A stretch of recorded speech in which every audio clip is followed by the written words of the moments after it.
One word is all I need. Tell me that the child is mine. The man requested desperately as he stood in front of the woman. She gazed up at him, unable to utter a word, looking at the man, clutching his chest as he continued, "That? Yenna is my daughter. Tell me that she's our daughter." Conflicted and confused, she thought she was the one who was enduring it all. So why was it that his face was the one so distorted in pain? Who has made this man so desperate? She reached out her hand to touch his cheek. He grabbed her hand closer and begged her repeatedly to say it. After staring at the man, she decided that she had to say it, for his sake. "You're right. The child is yours. She's our child," the young lady stated clearly. And the story took us back 7 years ago. Holding on the pregnancy test, 2 red stripes appeared on the test. The young lady, Lee Jong-oh, a 22 years old third year in university, stuttered, "This cannot possibly be real." She slammed her head down on the table, where several pregnancy tests were scattered, complaining that the test might have been faulty. She didn't know. She even went out drinking the night before. She sighed, thinking, was alcohol even the main issue? Holding her temples, she tried to calm down and think, where did things go wrong? A flashback of their love-making came to mind. His fine physique image appeared in her mind. She blushed cutely of her appa just imagining it. What was she supposed to tell him? Would he agree if she asked him to take her to the hospital? But what if he gets mad? Lee Jong-oh pointed at the several positive pregnancy test strips and scolded, "Screw that. How could he get mad? It's his mistake.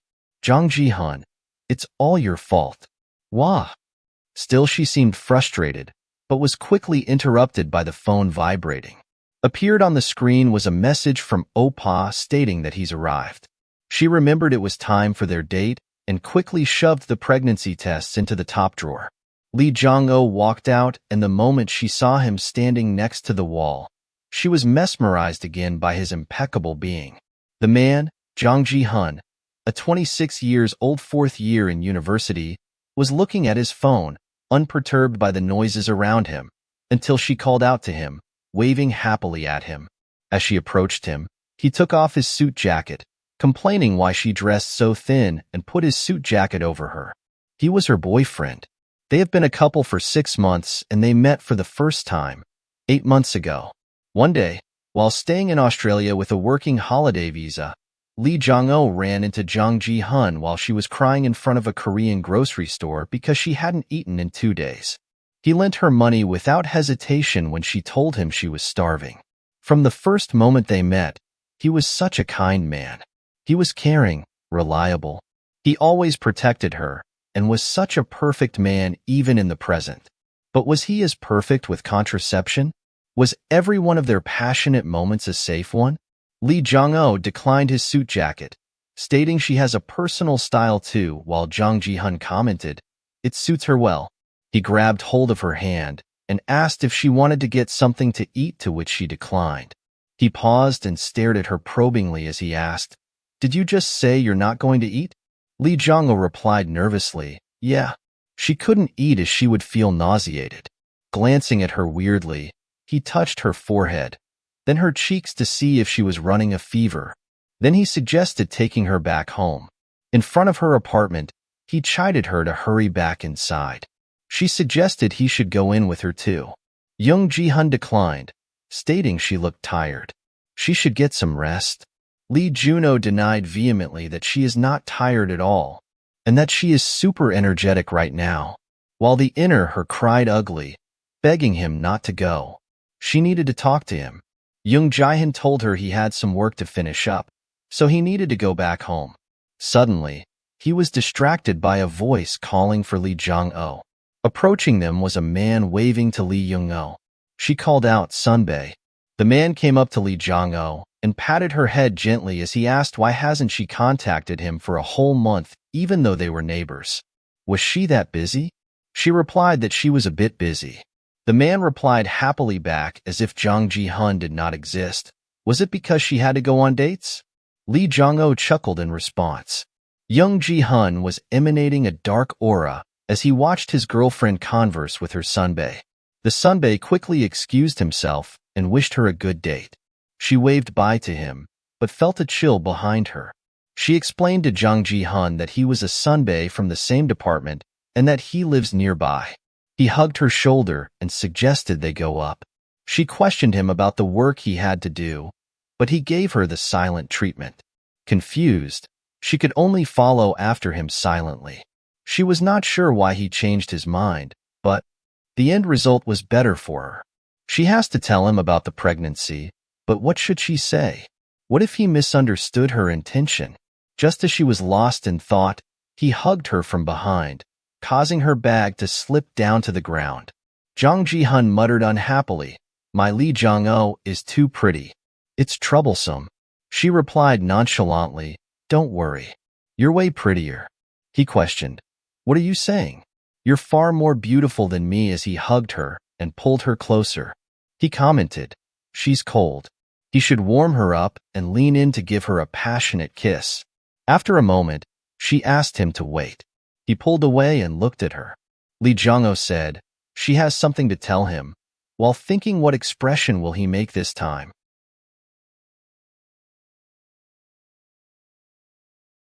Ji-hun told her, if she has something to say, she should say it. She clutched her abdomen nervously, and then told him, she is hungry.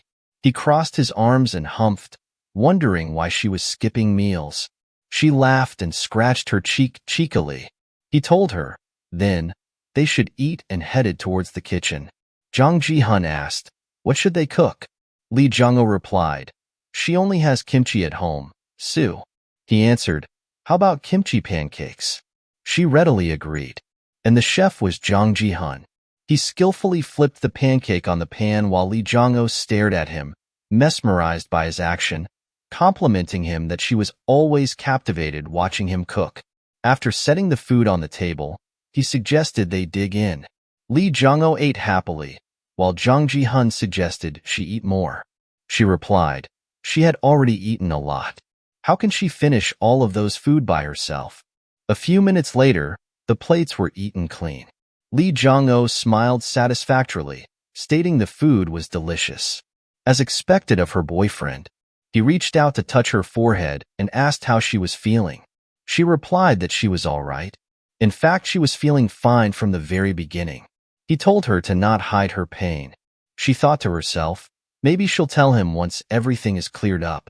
Hopefully, he'll understand. Ji-hun stated he has to go now. So soon?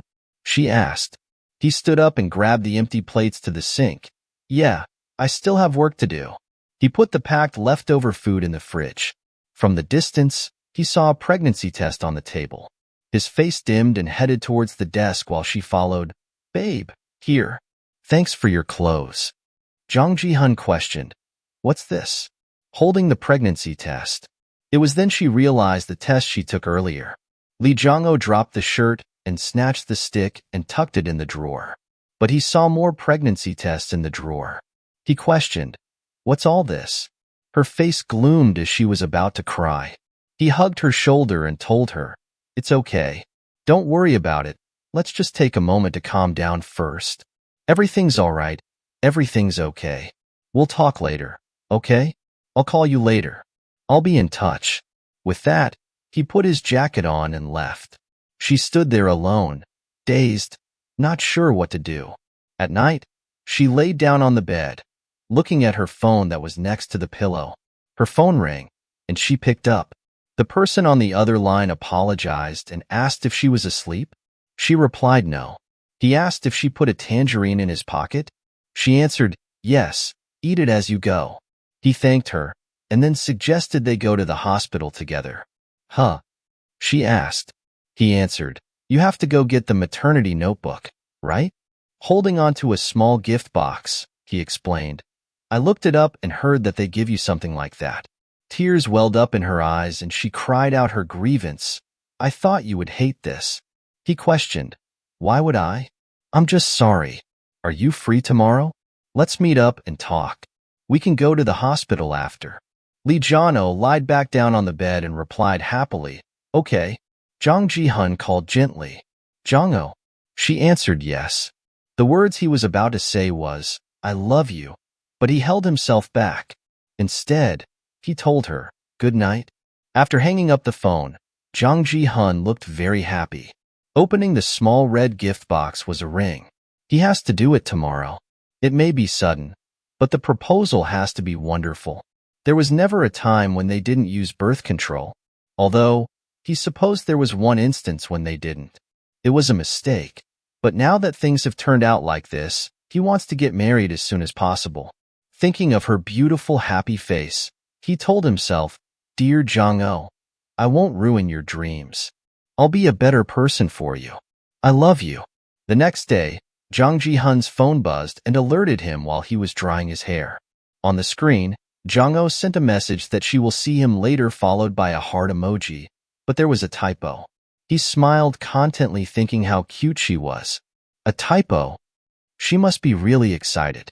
Ji-hun looked at the mirror as he got dressed, planning the events for the day. He needs to stop by the florist, so he'll have to leave at 2 o'clock. As he reached for a tie, his mother's call came in. "Yes, Mom," he answered. His mother asked if he was busy. He answered, "Yeah, a little."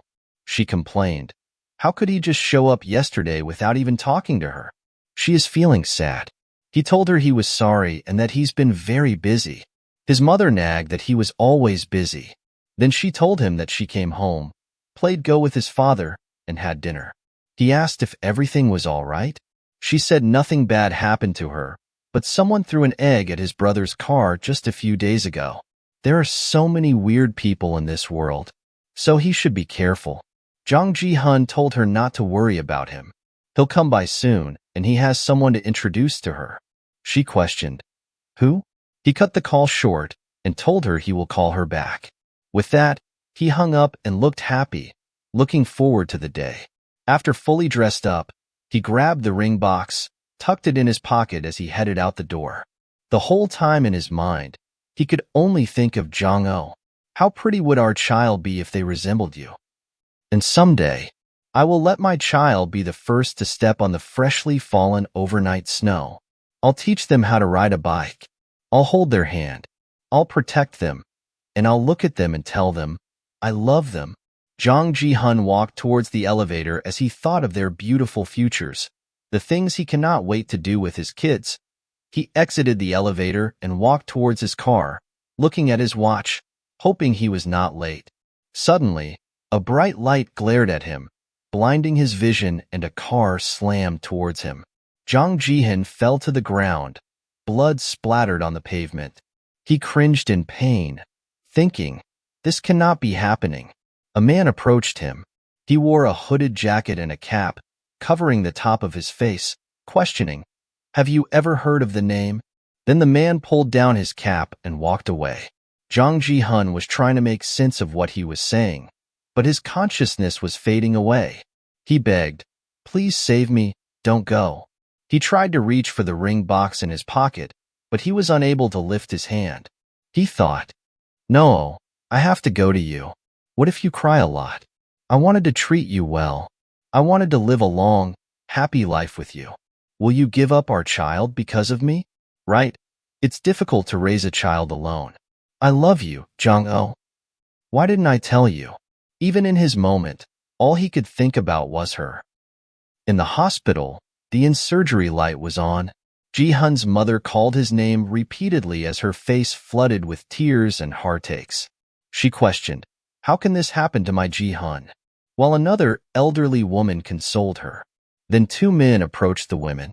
They reported that they were from the Yongsan police station and the crying woman, Ji-hun's mother. They explained that the building's CCTV had an error, so there are no clues left. Luckily, they were able to get the criminal's car license plate from a vehicle's black box. The hit-and-run accident was recorded, so they were able to secure the suspect's identity. Ji-hun's mother begged the police investigator to catch the perpetrator. The suspect is a man named Kim Jin-gu. Have you ever heard of him? The detective questioned Ji-hun's mother. A young lady with short hair approached the detective and Ji-hun's mother. Are you a detective? I am the one who witnessed the Officedale hit-and-run incident. A woman approached the group standing outside the operating room. The detective's gaze, which had been focused on Ji-hun's mother, turned towards the young woman. The young lady explained that she just moved into the office del and had gone down to the parking lot for a moment and saw the hit and run. The young woman knelt down and grabbed Ji-hun's mother and said loudly, "Mother, my name is Unbai. Chai Unbai. Do you remember? I studied abroad in the U.S. and transferred to Ji-hun's Appa's university. I came back today." Tears still flowed down Ji-hun's mother's cheeks as she muttered, trying to recall, Unbai. It's Unbai. A child from a legal family, she knows. She was his son Ji-hun's friend, Unyip's younger sister, Chai Unbai. Chai Unbai hugged Ji-hun's mother and told her to calm down, cheer up. She assured that Appa brother's surgery would go well. She will go to the police station and make a statement. They will definitely catch the culprit. Unbai proudly comforted Ji-hun's mother. It was as if Unbai had become an adult and Ji-hun's mother had become a child. She chided Ji-hun's mother that she will go to the police station and go back to the hospital. The surgery will take a long time, so Ji-hun's mother should go home and she will contact mother when the surgery is done, as if she was already married to Ji-hun and had full authority rights. At the police station, Unbai reported what she witnessed in as much detail as possible. It was a very nasty hit and run. The criminal was a man, wearing a black hat and black clothes. He seemed to be about 180 centimeters tall, and his voice was husky. Coincidentally, the suspect was also arrested at his home and brought to the police station. Unbai recognized the culprit. "It's this guy. This man," Unbai shouted as she pointed her finger at Kim Jin-gu. The suspect retorted, "What is this lady talking about? Do you know me? Why are you doing this to me? Why?" Kim Jin-gu, whose hands were tied, writhed and screamed as the guards took him away. His eyes were twinkling, and he had an expression that seemed unfair to the world. But Unbai was sure. This guy's voice is just right. Of course. The criminal who touched her Appa, whom she admired, was like an enemy to her. At the hospital, the detective updated Ji-hun's mother.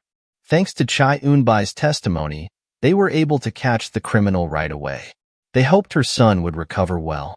The detective handed a Ziploc bag with Ji-hun's belongings to her. It was a cell phone, smart car key, and ring case. Sitting beside Ji-hun, she contemplated, then grabbed his hand, using his finger to unlock his phone. After turning on the cell phone, Ji-hun's mother learned that her son was about to go on a date with a person named Jong-oh. Because of the date, he refused his mother's request to go home. Because of that, he got into a hit-and-run accident. She looked through the conversation and learned the gist of their relationship. After checking dozens of text messages from Jong-oh, Ji-hun's mother clenched her fist and pounded her chest, thinking of the conversation her son said to her in their last conversation. How much did her son like Jong-oh so much that he refused her request and tried to go on a date? Ji-hun's mother was just as resentful of her son's girlfriend. She replied with a message from Ji-hun's phone, "Don't contact me anymore." Walking back and forth nervously, Jong-oh pondered anxiously. He said he wanted to go to the hospital together. He was not that type of person. That was all he wrote after 3 days. She refused to believe it. Her Appa was not that kind of person. Sensing something weird, she decided to go to his place. Standing in Ji-hun's apartment, looking at the photo on his bookshelf, Ji-hun's mother thought of what Ji-hun told her before the accident. "I have a friend to introduce you to." She guessed he was probably going to introduce this person, Jong-oh. Ji-hun's mother investigated more information about Lee Jong-oh. She was even more shocked and resentful. Lee Jong-oh, 3rd year at H University, 23 years old, daughter of a single mother. Because of this girl, her son? When the door opened from the inside, Ji-hun's mother stared at Jong-oh with a fierce look on her face. Jong-oh staggered in shock. She asked the woman, "Well, isn't this Jong Ji-hun's house?"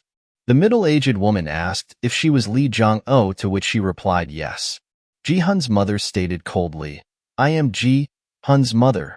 Come in." Ji-hun's mother looked up and down at Jong-oh as she entered the house. She ridiculed that it was obvious. Jong-oh was a child raised in a single-mother household. She cannot have a woman like this next to her son. Crossing her arms, she questioned with disgust, "Isn't it illegal to keep pressing the door lock of someone else's house?" Jong-oh bowed her head down and answered, "Ji-hun told her the password before." Ji-hun's mother answered that she changed the password. If she tries it once and finds it doesn't work, shouldn't she give up? Jong-oh apologized and stated with concern that because she couldn't contact Ji-hun, so she was wondering if something had happened. Angered, Ji-hun's mother criticized Jong-oh more forcefully. "How badly did you bother Ji-hun?" She wondered how disturbing she was that Ji-hun had to send his mother. The sharp words, like shards of glass, that shook Jong-oh. Ji-hun's mother couldn't bear to look at Jong-oh, so she turned away while stating, "If you understand, don't come here, looking for him again." Desperate and out of instinct, Jong-oh grabbed onto Ji-hun's mother's hand and pleaded, "Mother, wait a minute. Can you please let me talk to my appa just once?" Ji-hun's mother shook her hand from Jong-oh and scolded, "Who are you to call me mother?" "Because of you, my son." But then she paused, not wanting to continue farther. She commanded Jong-oh to leave while she was still being nice. "Don't bother with my Ji-hun anymore." She spoke with even more ferocity. Jong-oh was shocked, dumbfounded. 2 weeks have already passed since Ji-hun's accident. The surgery went well, but Ji-hun still couldn't wake up. Ji-hun's mother sat beside him and questioned why. Eun-bai came to the hospital room every day, and today was no exception. She entered through the door and called out, "Mom, did you get some rest?" Eun-bai's eyes soon became worried at Ji-hun's mother's weak greeting. "If this continues, my mother will collapse too. You should get a nutritional injection." "So I asked a doctor I know." Ji-hun's mother answered that she was okay. Eun-bai insisted and pushed Ji-hun's mother out the ward. "Still, get the shot. I think Appa will wake up today." When Appa wakes up, the first thing he will look for is his mother, so you have to show a bright face. Eun-bai led Ji-hun's mother out of the hospital room. Ji-hun's mother pretended not to be able to win and headed to the reserved hospital room at Eun-bai's recommendation, while thinking that Eun-bai was so sharp. She heard that Eun-bai was Judge Chai Seo-bok's daughter. She received an excellent education from her family. Ji-hun should meet this kind of woman. After sending Ji-hun's mother out, Eun-bai looked at Ji-hun, who was still in a coma, sleeping peacefully. Even with his eyes closed, his beautiful appearance remains the same. Shall she steal a kiss? He won't know anyway. Eun-bai, captivated by Ji-hun's beauty, got closer and closer to Ji-hun, and before the lips touched, she was startled by the door opening. The hospital room door opened and a man came in. Eun-bai immediately got away from Ji-hun and sat back down. It was Park Sung-yu, Ji-hun's friend. Ji-hun's high school and college classmate and a friend who was a senior in the military. He said boringly, "Why are you surprised? I'm seeing you too often." Eun-bai responded with a smile to Sung-yu's greeting. "Why did you come here?"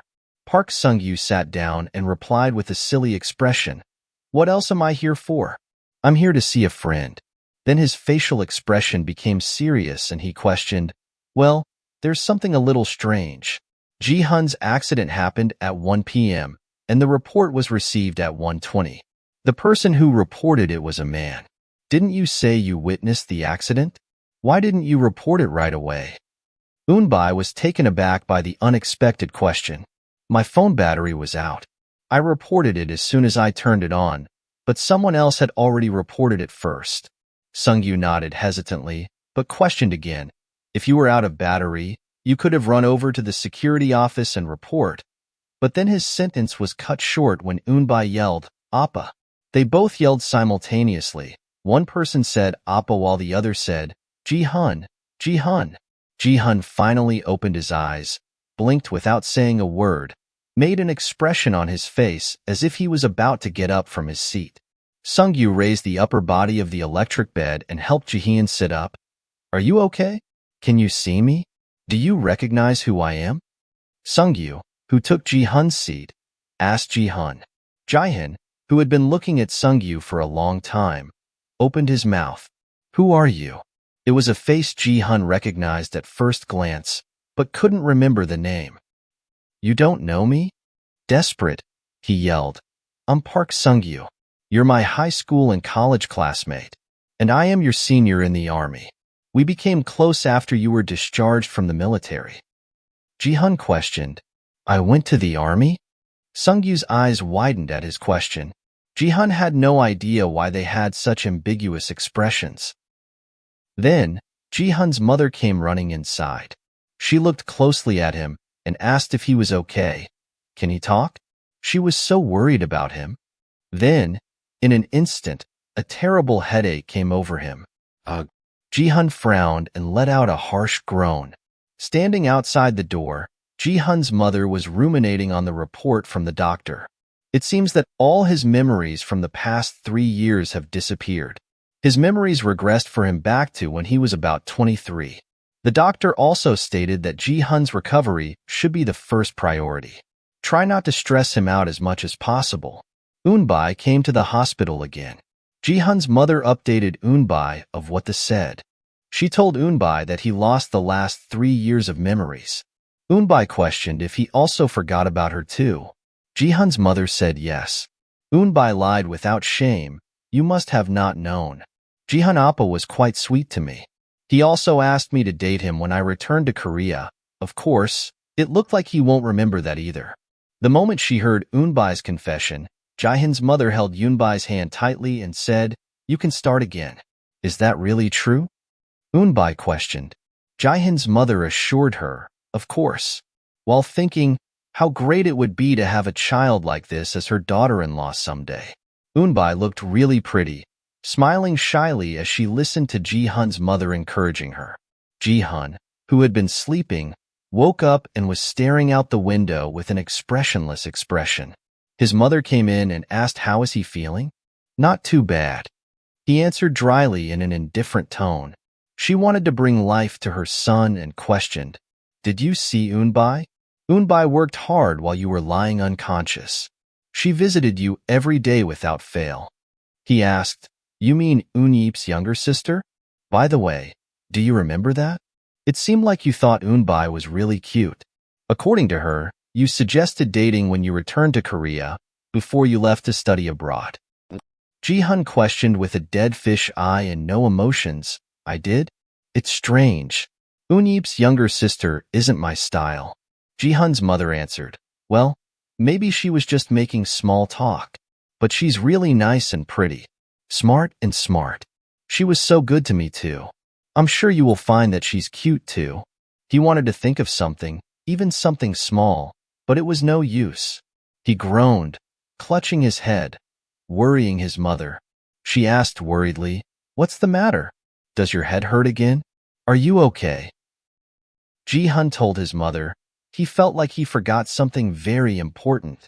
Jong-oh walked to the hospital, staring at the couple in front of her, the man supporting his pregnant woman. This made her feel sad. Then she felt the urge to vomit, so she ran away. She laid on the bed, depressed. Suddenly a call came in. It was from Appa. She sat up abruptly and picked up the phone. The voice sounded like Appa's voice. "Why didn't you contact me?" she asked.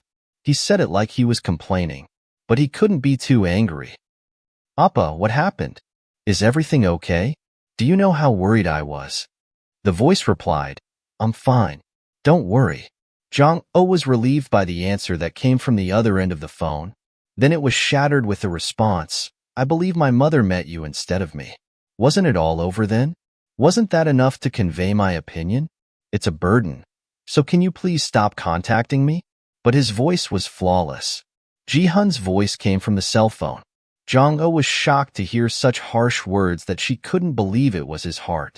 Her expression froze. A darkness even greater than when contact was lost appeared before her eyes. You don't want to be an obstacle in someone else's life either. You better be prepared when you contact me again. If you do, better be prepared for the consequences. A calm and harsh voice announced from the end. Pop. The phone was hung up without an answer to the question, or before she could say anything. Nonsense. She lost all her strength. She tried calling back again, unable to believe what she heard through the phone, but the call went straight to voicemail. That was the last time for the two of them. A couple years have gone by. Appa, my child celebrated his first birthday. She started calling me Mama. I don't know where she learned it from, but sometimes she calls me Dada as well. Ji-hun, now our child is running around. She also went to daycare. She is filled with curiosity and eats well. She likes touching her mom's face and sometimes sings as well. Ji-hun, next year, Yenna will be in first grade. She's very pretty, has a great personality, and has a lot of friends. She's such a bright child, even though she doesn't have a father. At the park, the 5-year-old Yenna asked, Mom, why is there a toy vending machine here? I wonder why there's this machine here, Mom. Mom, why is there a toy vending machine here? The cute and curious Yenna questioned repeatedly. Jong-oh, 29 years now, asked her daughter, Are you asking me because you're really curious or because you wanted one? Be honest. Yenna licked the corner of her mouth and answered cutely, 'Cause I want one. Jong-oh sighed. For a 5-year-old, she's quite crafty, just like someone she once knew. Fine, just this once. Yenna screamed in excitement as she reached out her small hands to accept the coins from her mother. She inserted the coin into the toy vending machine and twisted the knob. A plastic ball holder came out. She held it and exclaimed. It gave her the one she wanted. Jong-oh was surprised that it was the one Yenna wanted. Yenna answered, Yeah. It looks like a ghost stone. A white one and a black one. Jong-oh told her to put it in her pocket and to not play with it outside, to which Yenna readily complied. Now I don't wait for you to contact me. Now that I think about it, you've never told me you love me. I'm all right with it now, because I have Yenna with me. The season that I could not let go of for a long time remained only as hard sediment like an iron ball, and long enough for the surface of the iron ball to rust again. 7 years have passed. Now she no longer cries for her lost love. Grandma, Yenna shouted, our little princess has arrived. Hurry up and eat. Jong-oh's mother ushered. Before Yenna sat down at the table, she took out the ball she got from the vending machine earlier to play with. Jong-oh told Yenna to not play with the food. Yenna replied sadly, sorry. Grandma Guk-sun smiled happily and then picked up a piece of food and placed it on Yenna's rice bowl. Our little pup should eat this too. Seeing her daughter being too spoiled by her mother, Jong-oh looked at her mother and said, Mom, let her eat on her own. Grandma Guk-sun answered that if she doesn't, then Yenna probably won't eat it. Yenna, looking at her mother cutely as if she understood it. Grandma, it's okay. I get full just watching Mama eat. Jong-oh and Grandma were so flattered that they laughed happily. Grandma commented, Awi, I can't say anything in front of our little pup. After the meal, Jong-oh's mother cleaned up the table. Jong-oh wanted to help, but her mother told her to hurry up and go home. She has to get ready for work tomorrow. Jong-oh rested her hands on her waist and questioned, What do you need to prepare for going to work? This isn't your first time going after changing jobs. Guk-sun replied slowly, It's her first day at work after switching job. Seems like she wanted to be mentally preparing for a large-scale move. Jong-oh snatched the dishes from her mother and told her mom to lighten up and get some rest. Guk-sun could only watch her daughter and smiled happily to herself. She has a wonderful daughter. The next day, Jong-oh left for work. She notified her mom that she is heading out and to not forget to eat lunch. Jong-oh walked out and made a phone call, telling her senior that she was on her way. The other person told her that he was going to Gangnam, which startled Jong-oh. She thought they were going to Ivory Planning. The other person explained that their company was sold to Max Planning. The official announcement was made yesterday. Hasn't Jong-oh seen the news yet? Jong-oh paused, feeling shocked. Her sunbae elaborated that things happened pretty fast.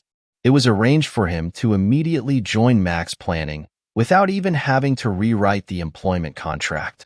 It's a little confusing, but they'll get used to it soon enough. Max Planning is much better for an assistant. She was going to be moving there sooner or later. There's no need to be scared. Jong-oh looked at the directory info in the lobby for Max Planning, an advertising agency affiliated with Soyoung Group. She was originally going to go to Ivory Plannings, but then she found out she was working at Max Planning instead. Isn't that a good thing? After all, it's a larger company and closer to home. As she was lost in thought, someone called out to her from behind. She turned around and stated that it was her. The man greeted her and introduced himself as Park Sung-yu from Max Planning's Human Resources Department. He introduced Jong-oh as the new copywriter to the female colleague next to him. The colleague then greeted Jong-oh that she was Song Mi-ran, the leader of production team 2. Jong-oh and they shook hands. As they waited in the elevator for their floor, Song Mi-ran explained the situation for the sudden change of Jong-oh's workplace from Ivory Planning to Max Planning. It was because they don't have a copywriter on the team. Thus, she made an urgent request for the manpower to be provided. Mi-ran guided Jong-oh to the teamwork space. It was quiet in the department, and the silence was broken when Mi-ran introduced Jong-oh loudly. Jong-oh was the newest team member, assistant copywriter. Then she introduced the team member to Jong-oh. Graphic designer, Song Ki-hun. Team PD Deputy Directory Park Young-kwang and graphic designer Go Eun-ju, to which Eun-ju replied unpleasantly back. Jong-oh greeted them all. Mi-ran showed Jong-oh to her cubicle and instructed Song Ki-hun to show Jong-oh around the company. Ki-hun readily agreed, but sensing the tense atmosphere in the department, Mi-ran whispered to Ki-hun why the atmosphere was tense. Ki-hun replied back that it could be because Director Jong was over there. Didn't Mi-ran see him? Mi-ran turned to Jong-oh and asked her to wait a minute. She doesn't need to say hello separately. Mi-ran walked Jong-oh down the hallway and continued to talk about the company and informed Jong-oh that the director was scarier than the CEO. It has only been a week since the director came to Max Planning. He is the group chairman's son. Jong-oh stated she understood. As they headed closer to the hallway intersection, staring down the end of the hallway, a man and woman stood facing each other. As she approached closer and had a chance to look at the man closely, her world came tumbling down. Life is always unpredictable. That person, the face, the body, the person she could never mistake for anyone else, the father of her child Jong Ji-hun. He is here. The man looked up and also noticed her pale, frozen expression. He slowly walked towards her while her body had frozen in place, not sure what he was doing there. He came up to her, and she trembled as she attempted to take a step back, but he grabbed onto her arms. Thank you everyone for watching. Give us a thumbs up so we can release the next part tomorrow. We know you guys don't like waiting too long for the next part. Ji-hun stared right into Jong-oh's eyes, startling her. She never thought that they could run into each other one day.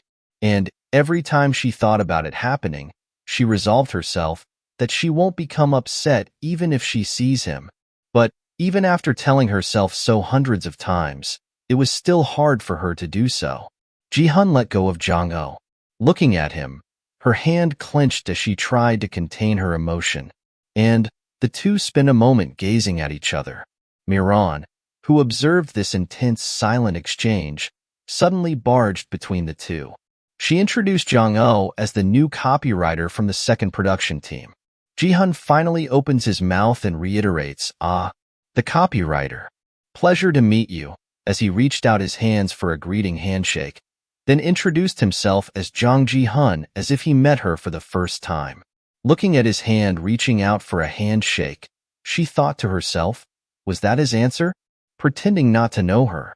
In front of a building door, a young boy was screaming loudly no.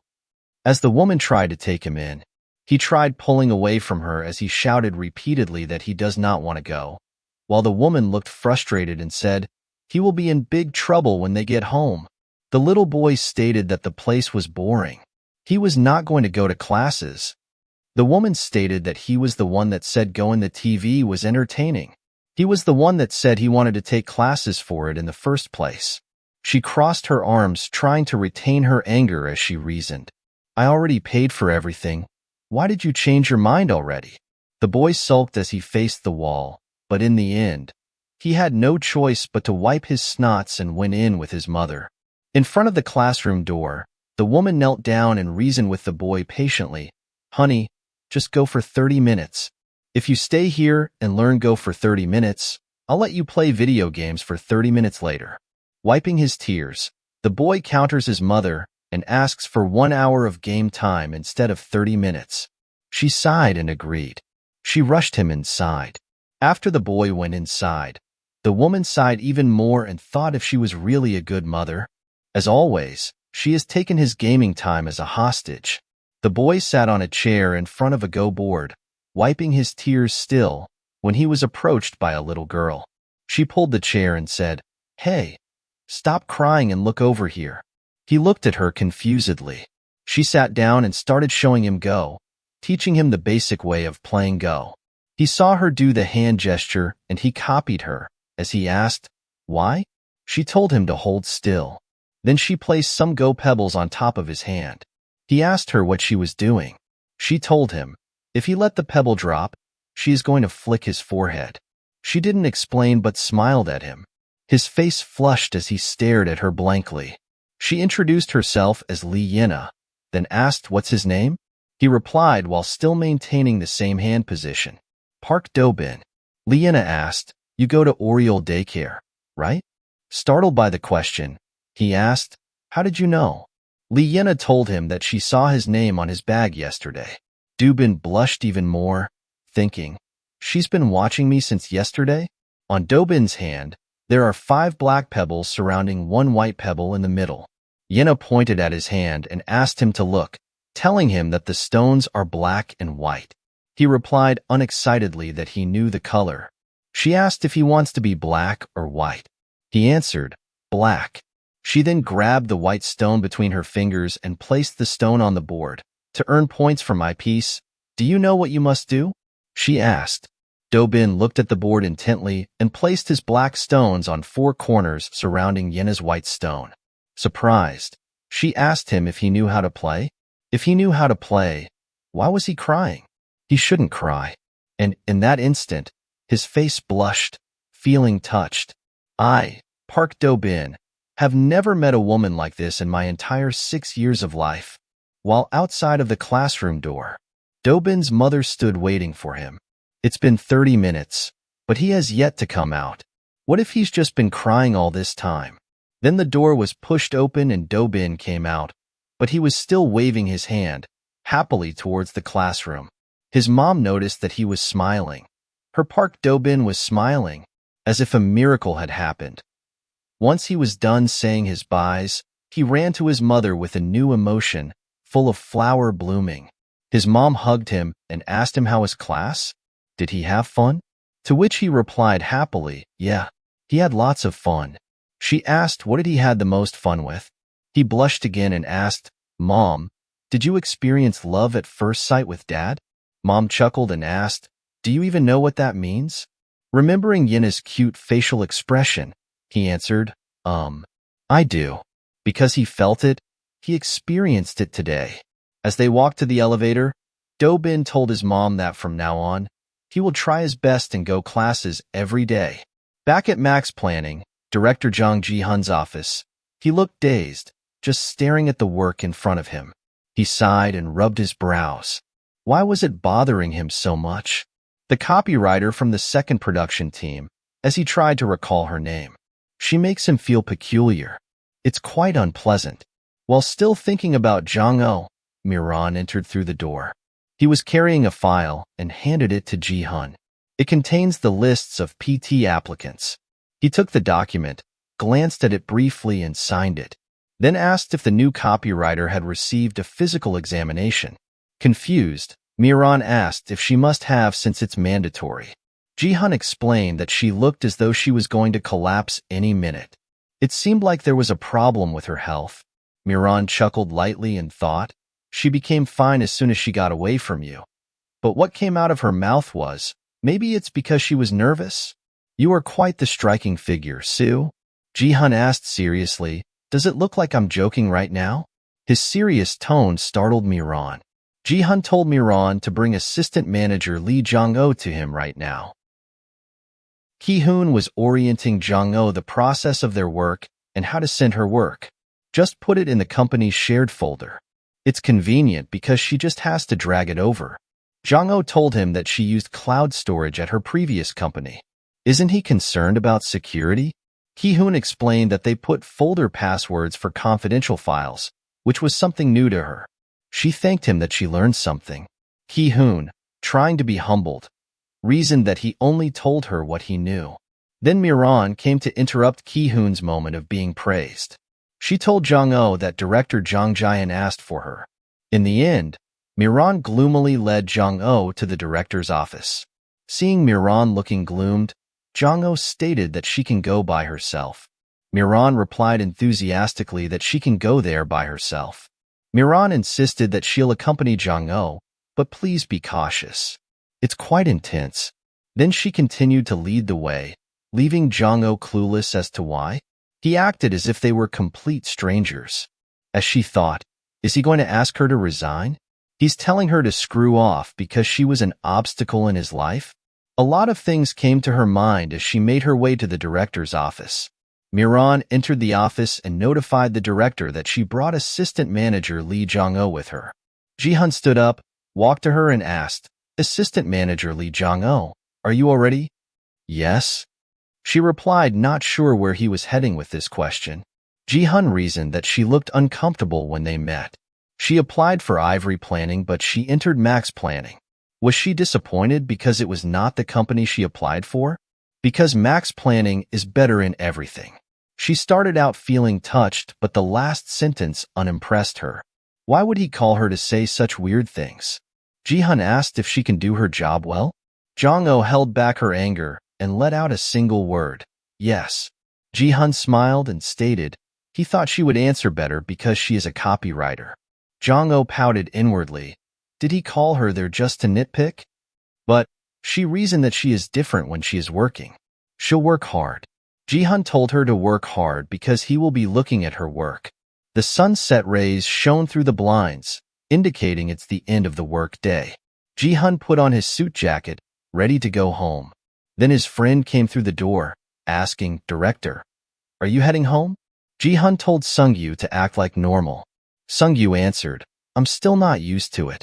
I feel like you're out of my reach, directory. Should I move you to the annex so that you can adjust quickly?" Ji-hun questioned. Sung-yu trembled in fear. "Oh no. Are you serious?" Ji-hun chuckled that he totally got Sung-yu.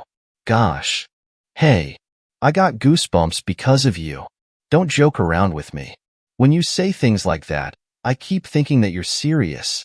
Ji-hun paused briefly if he thought of something. "Is it scary when I say it?" Sung-yu replied furiously, "Of course. It's also scary that you're asking this." Ji-hun seemed a little disappointed and asked, "I'm that scary?" "Huh. Why is there something wrong?"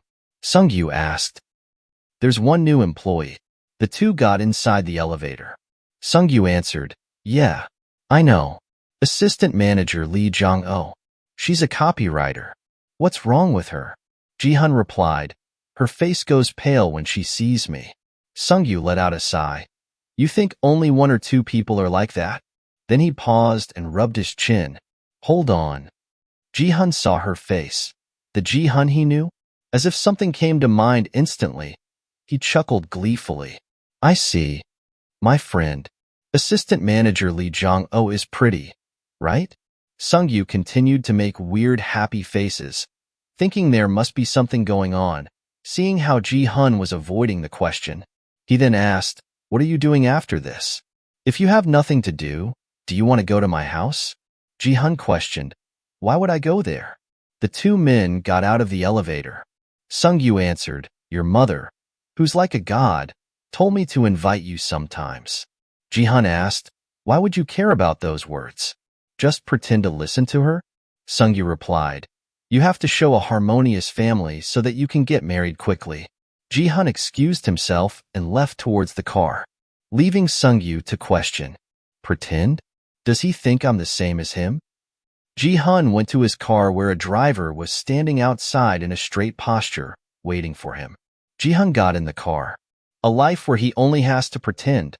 A life where he doesn't feel bad at all for losing 3 years of memories. A life where he just has to maintain things the way they are quietly, without having to try his best. He is living that kind of boring life. Ji-hun arrived at his home and switched the light on. He threw his jacket and tie on the couch. took off his watch, and placed it on top of his jacket. He fiddled with his buttons while thinking he preferred long-haired women. Is it because of her name? He has a weird obsession with 12 o'clock. 12 o'clock. Jong-oh. Lee Jong-oh. Ji-hun thought repeatedly as he drank his water. He repeated her names going from the kitchen to the living room.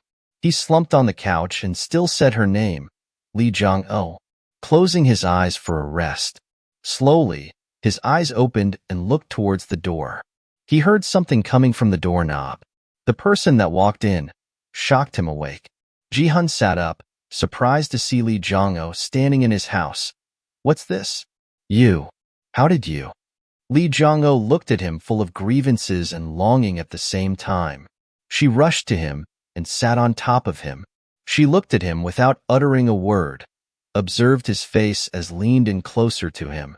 Then she locked lips with him, kissing him passionately. At first, he was shocked and then accepted the passions from her. He hugged her and swung her over to lie down on the couch while he knelt on top of her. Then his eyes opened wide, huffing, only to find that he fell onto the floor where did. He looked around frantically, unable to discern reality from dream for a brief second. I'm crazy. You're going crazy, Ji-hun. He scolded himself when he came to. Jong-oh stumbled home angrily, complaining why was Ji-hun so grumpy? Did he really just call her into his office to talk about something like that? She sighed as she reached home. While she walked up the stairs, her thoughts continued to run. He's not the Ji-hun she once knew. Flashing back to the past. No, the Ji-hun from back then must have been a lie. But, whatever. It's fine. Because as she pushed the door open, because the reason, came rushing up to her with arms in the air, smiling happily to greet her. Because she has Yenna. She knelt down and gave her daughter a great big hug. Mother and daughter embrace each other, like glue. She picked up her daughter, while her mother poked her head from the kitchen, surprised that she was not working overtime.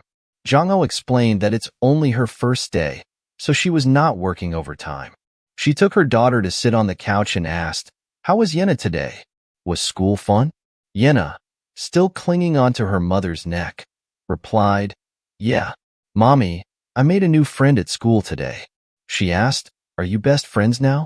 Yenna answered, "Not yet. They don't know anything about Go." She replied, "In that case, you should teach them." "What's their name?" "Park Do-bin." Yenna answered. "It's a boy?" She asked. "Yep. His mom came to school yesterday and today too. And I think she's coming tomorrow too." Jong-oh asked, "Are you jealous of Do-bin?" Yenna replied, a little sad. "No, just a little bit." Jong-oh felt so guilty. She hugged her daughter tightly. "My princess, I'm sorry. It's not like I haven't thought about how much easier things would be if your father was here, but doesn't he realize that I gave birth to his child? Did he think I would have given her up?" The more she thought, the gloomier her mood became. Does he have a lot of women? Probably. He's the kind of person who'd be open about such things. Then she sighed and questioned, "Should I just quit?" At a luxury mansion, inside a large, spacious luxury kitchen, a family of 3 ate their breakfast. Ji-hun rubbed his shoulder. His mother, worried, asked, "Son, what's the matter? Are you feeling uncomfortable?"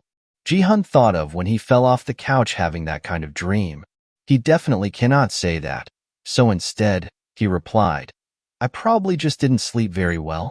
Then, his father told him, "You should keep your composure in front of the employees. You don't want to cause any misunderstanding." Ji-hun answered, "Of course." His father asked, "How's your new job? Is it a worthwhile one?" "It's all right," he replied. His mother interceded, "Honey, Ji-hun just came home after a long day, and all you want to talk about is work." Then she turned to Ji-hun excitedly, "By the way, Unbai is in that company too." But Ji-hun did not respond to her. Instead, he asked his father, "What about my brother?" His mother felt upset at being neglected while his father told him that his brother had been called on a sudden business trip. Ji-hun looked through the wall shelf full of books, display items, and memories. He felt strange whenever he visited his parents' house. His childhood memories are clear, but he has no recollection of anything from 7 years ago. That realization struck a chord in him. His thoughts were interrupted by his mother, calling him. "Son, what are you doing?" He turned in her direction and replied, "Just some stuff." "What about father?" His mother replied, "He had already left for work. I told him to say goodbye to you, but he said he was in a rush." Ji-hun stated that he should leave for work now too. His mother did not stop him. She encouraged him to go out.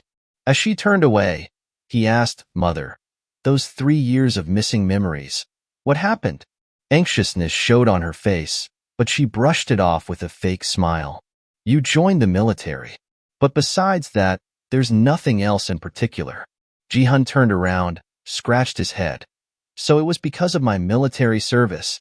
His mother called out, "Having no memories just means that there's no need for you to dwell on it anymore." His mother walked towards him and pointed at his forehead. "Do you remember? Back then, you had a red mark over here. I could guess your thoughts just by looking at it. Whenever you were in a bad mood, it would turn red." Ji-hun smiled and covered his forehead. "I remember. That's why I used my bangs to cover it up. It's not a pleasant feeling to have our thoughts be broadcasted." She told him to talk to her if he is having any troubles. He answered he would. She hugged him and said, "I love you, my son. You're all I've got." At Max Planning, Jong-ho arrived at work feeling exhausted. She couldn't sleep last night. Ji-hun shouted, "Good morning." Jong-ho quickly changed her mood and greeted him back, surprised he came early. Ji-hun answered, it was because he was still new. Just as Jong-ho was about to settle down on her chair, Ji-hun came and asked, "Would you like to accompany me to the break room? I can teach you how to use the coffee machine." Jong-ho replied, "Sure. Let me just put my things down first." She sat down, looked in her purse and took out a jug but was startled at the voice calling loudly, "Oh my! Who do we have here?" "Lee Jong-ho. Is it really you? Do you remember me?" She turned around looking at the woman approaching her. "Hey, Jong-ho, it's me, Chaeun-bai." She answered with some anxiety. I remember you. Chaeun-bai. In her mind, she thought, there's no way I could ever forget you. Flashing back to the school day of Chaeun-bai. Chaeun-bai grabbed onto Jong-ho's hand without reservation and greeted happily, "It's really nice to see you again. How have you been all these years?" Jong-ho answered awkwardly, "Oh, I've been okay. Are you also working here?" "Yes. I'm a copywriter here." "So, you're the production team's assistant manager? How many years has it been?" Jong-ho seemed uninterested, but Chaeun-bai wouldn't let her go. She replied, "It's been a year." Chaeun-bai, "Really? What have you been doing?" But then she wanted to show her position. She didn't wait for Jong-ho to answer. She showed off. "I'm a manager." Flashback to high school year. Eun-bai and Jong-ho were classmates during their first year. In the classroom, before class starts, Eun-bai handed a lipstick to Jong-ho. "Do you want this?" "I've never used it." Jong-ho politely declined, stating she does not wear makeup. Eun-bai reasoned, "Your face is pretty, so it would be prettier if you put on makeup. And this is a designer item." Jong-ho politely declined again. "No, it's really fine. I really don't need it, Eun-bai." "Sorry." Eun-bai looked flustered and frustrated as she took back the lipstick. That was the only interaction Jong-ho had with Eun-bai. And then, a few days later, in the school cafeteria, Jong-ho came to get her school lunch. She met her mother, who was serving food, and greeted her mom happily. Her mom hushed her to be quiet, but she was still happy that her daughter was so pure. Jong-ho waved at her mother. "I will enjoy it, Mom. See you later." The school bully, Eun-bai, noticed the whole thing from a distance. When it was her turn to get the bowl served, Jong-ho's mother wiped the sweat from her forehead with her sleeve before scooping the soup into the bowl. Eun-bai called out, "Auntie, how could you serve the meal with sweaty hands? You should change your gloves." This startled Jong-ho's mother. She reached down to change her gloves. "I apologize. I will change them and serve the meal again. However, I didn't wipe the sweat with my hands. I used my sleeves. Anyways, I'm sorry. Enjoy your..." Then Unbai slapped the bowl away, causing the food tray and bowl to fall off the counter. But the noise attracted people's attention, including Jong-oh, who was happily enjoying her meal. Another lunch lady came over and asked, "What's happening?" Unbai's friend accused Jong-oh's mother as they pointed fingers. She threw a soup bowl at Unbai after Unbai complained about hygiene. Another student asked, "Oh no, did you get hurt?" While Unbai pretended to be a victim. Jong-oh's mother explained, "No, that's a misunderstanding." Unbai shouted, "Apologize. As an adult, you shouldn't be like that. You should apologize like an adult." Jong-oh stood up, trembling in anger, walked up about to confront the situation, but her mother mouthed her not to go over. She gritted her teeth and could only watch the injustice done to her mother. Her mother apologized and was forced to quit her job at the cafeteria. During classes, rumors went around the school. People whispered among themselves as if Jong-oh wasn't present. "I heard that the cafeteria lady who pushed Unbai last time is Jong-oh's mom." Another student stated, "I also heard that she took the leftover side dishes from the cafeteria home. She did it to feed her." While another asked, "What is it? Is she a school lunch beggar?" "Ha ha ha ha."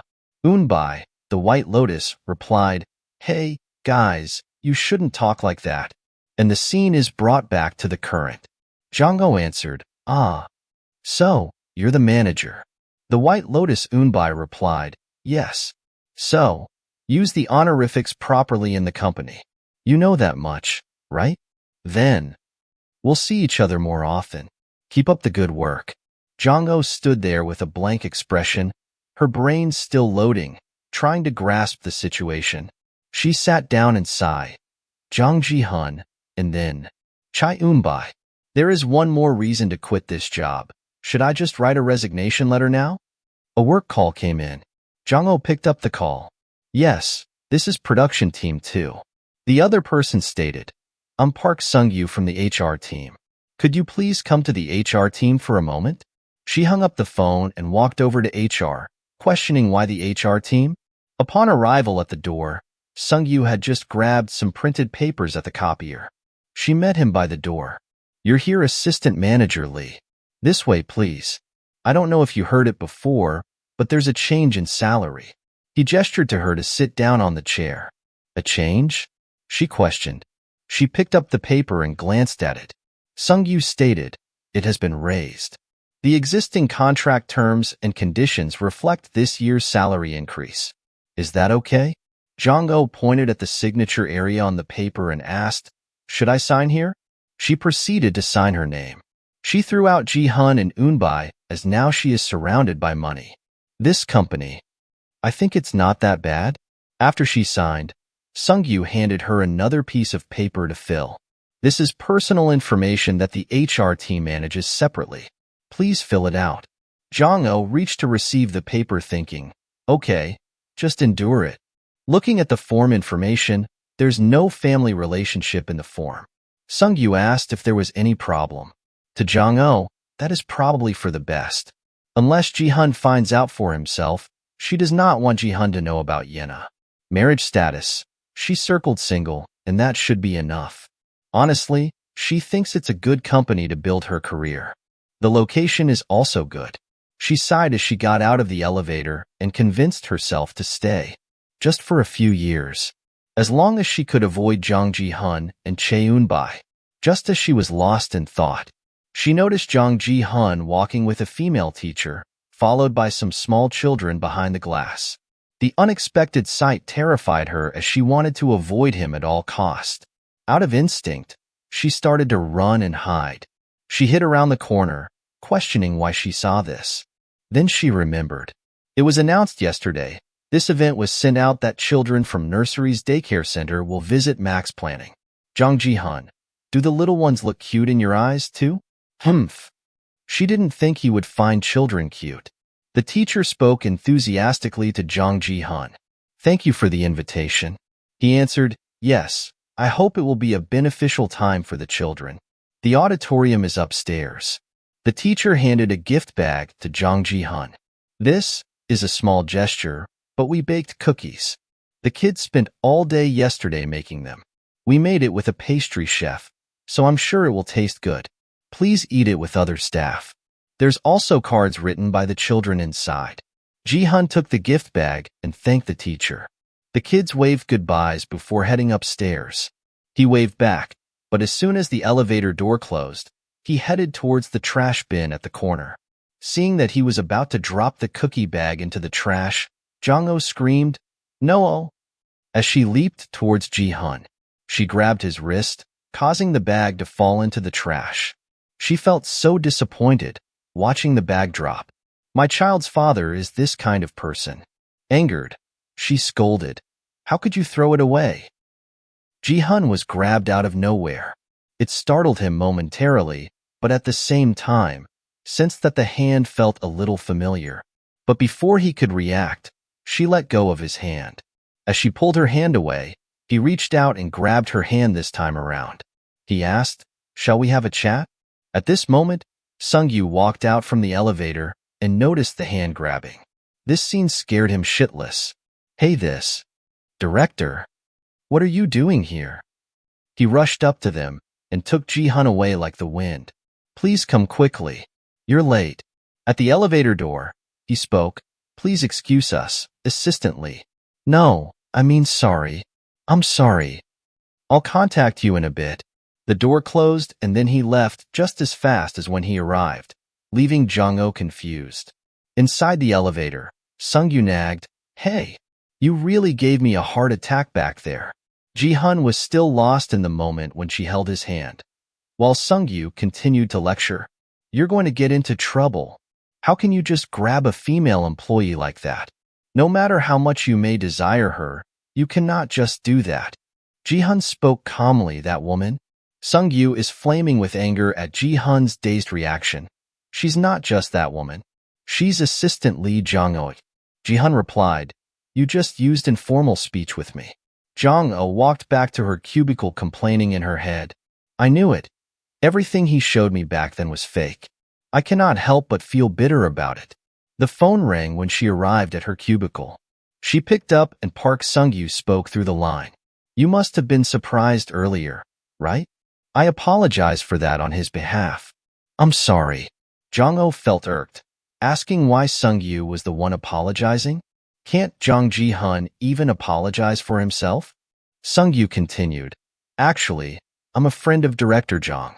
We were classmates in high school. He was also my senior in the military, though he may not remember that. Still, as a friend, I have the guts to give him some advice. I'll definitely make sure he apologizes to you." Jong-ho stated, "It's okay. It's not something that needs to be apologized for."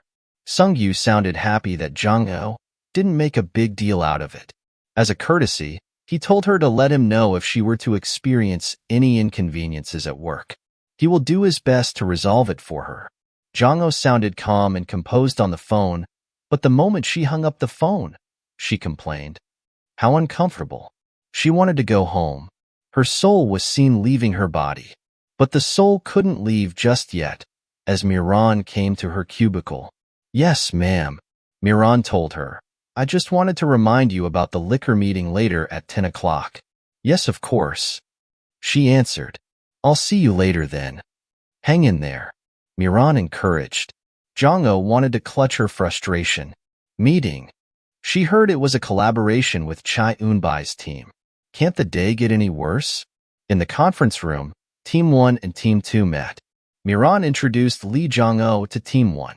Chai Eun-bai shouted with her White Lotus acting, "Wow, you survived.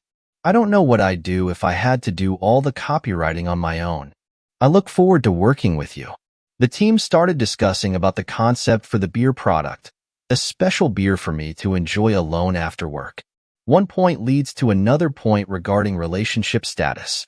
Ji-hun asked Jong-ho if she has a boyfriend. "I don't." Chai Eun-bai laughed fakely, flashing her ring in front of everyone. Side note, I'm really started to not like this White Lotus. She probably bought that ring herself. I might not be well suited for this then. It's been a long time since I was single. Why don't we ask Assistant Lee to write the main script? Miran wrapped up the meeting and dismissed everyone. Chai Eun-bai cut right in front of Jong-ho. trying to butter up Miran. Boss, you must have been tired. Miran replied, I suppose. I don't feel too good. All right, when do you plan on getting married? With her fake laugh and flashing her ring again. Well, the thing is, my mother wants us to have it this year, but as you know, she's very busy, so I'm still not sure yet. She excused herself and parted ways with Miran, completely ignoring Jong-oh. After Chai Eunbai left, Miran waved to Jong-oh. Miran whispered to Jong-oh, actually, I was just passing by earlier, and I saw you grabbing the director in front of the elevator. That's right, Jong-oh did not deny it. Miran asked, it's because the director threw away the kid's present, right? Jong-oh explained, it seems that you saw everything. I know that I might have crossed a line, but I don't think what the director did was right either. Miran agreed, but the director's situation is different from everyone else's. His situation? Jong-oh questioned. I mean, Director Jung was involved in a hit-and-run accident. The company tried to keep it a secret, but they said that he was seriously injured and suffered from amnesia. They said he lost 3 years' worth of memories. I think this was a couple years ago now. They also mentioned that he doesn't remember serving in the military. Jong-oh was so shocked hearing this for the first time. She remembered the phone call with Sung-yu earlier. Was that what Sung-yu was trying to convey? Miran continued to explain, I think he became more cautious after that incident. The same goes for those cookies. It's hard to blindly trust food that was prepared by strangers. Eating it would come with certain risks. Jong-oh asked shakingly, do you know when exactly the accident happened? Miran pulled out her phone to search for the information. She typed quickly in her phone and pulled up the information, showing it to Jong-oh. This was an article about his accident. His family blocked all the articles. Only this one remains. 7 years ago, November 3rd, the day you promised to pick me up at 3 o'clock and go to the hospital together. Jong-oh's face paled, concerning Miran. She asked assistantly, what's wrong? Are you all right? Jong-oh replied, yes, I'm fine. Thanks for informing me about it. Then she ran off without answering Miran's call for her. Did he really forget about me? Did he?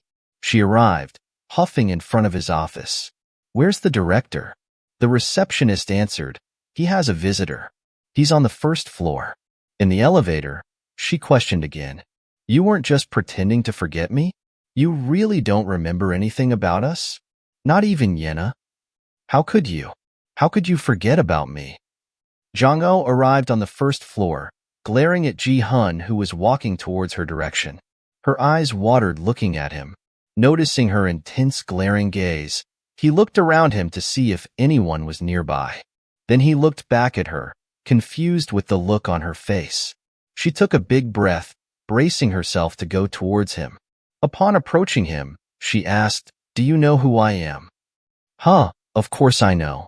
You're the copywriter, Assistant Lee. What else? Do you really not know? She asked. She desperately wanted to know. Ji-hun, do you know, your child has been born? Our child is growing up so beautifully. And then, someone called out, babe, what are you doing here? That voice. Jong-oh turned around, and it was Chai Eunbai coming towards them. Appa, did I ever tell you? Assistant Lee is a friend from high school. She grabbed onto Ji-hun's arm, flashing her ring again. Jong-oh stood frozen, shocked seeing this sight. But Jong-oh, is there something wrong?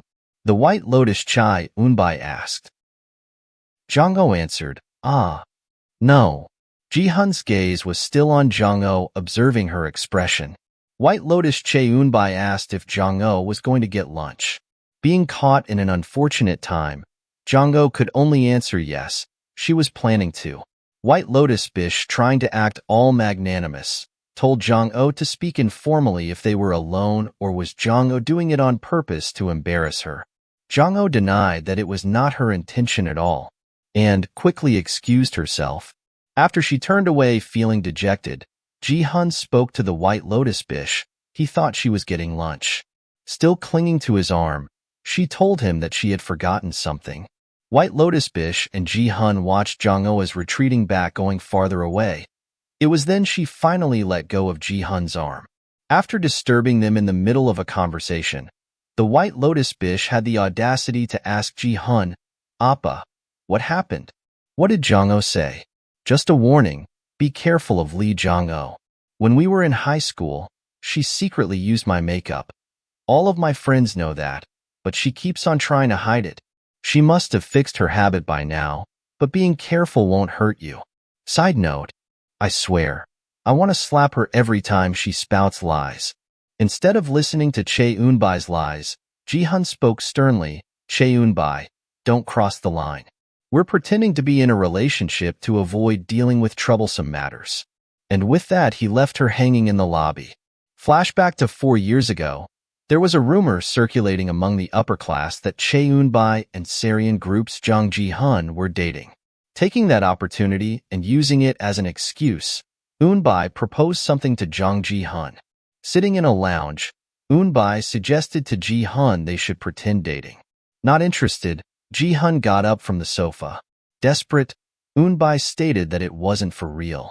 They can just pretend they are. As Ji-hun was also tired of girls chasing him around, and his mother would be looking for a marriage candidate anyways, and since she was also in the same position as him, with this excuse, Ji-hun told her to do as she likes. And her face lit up excitedly.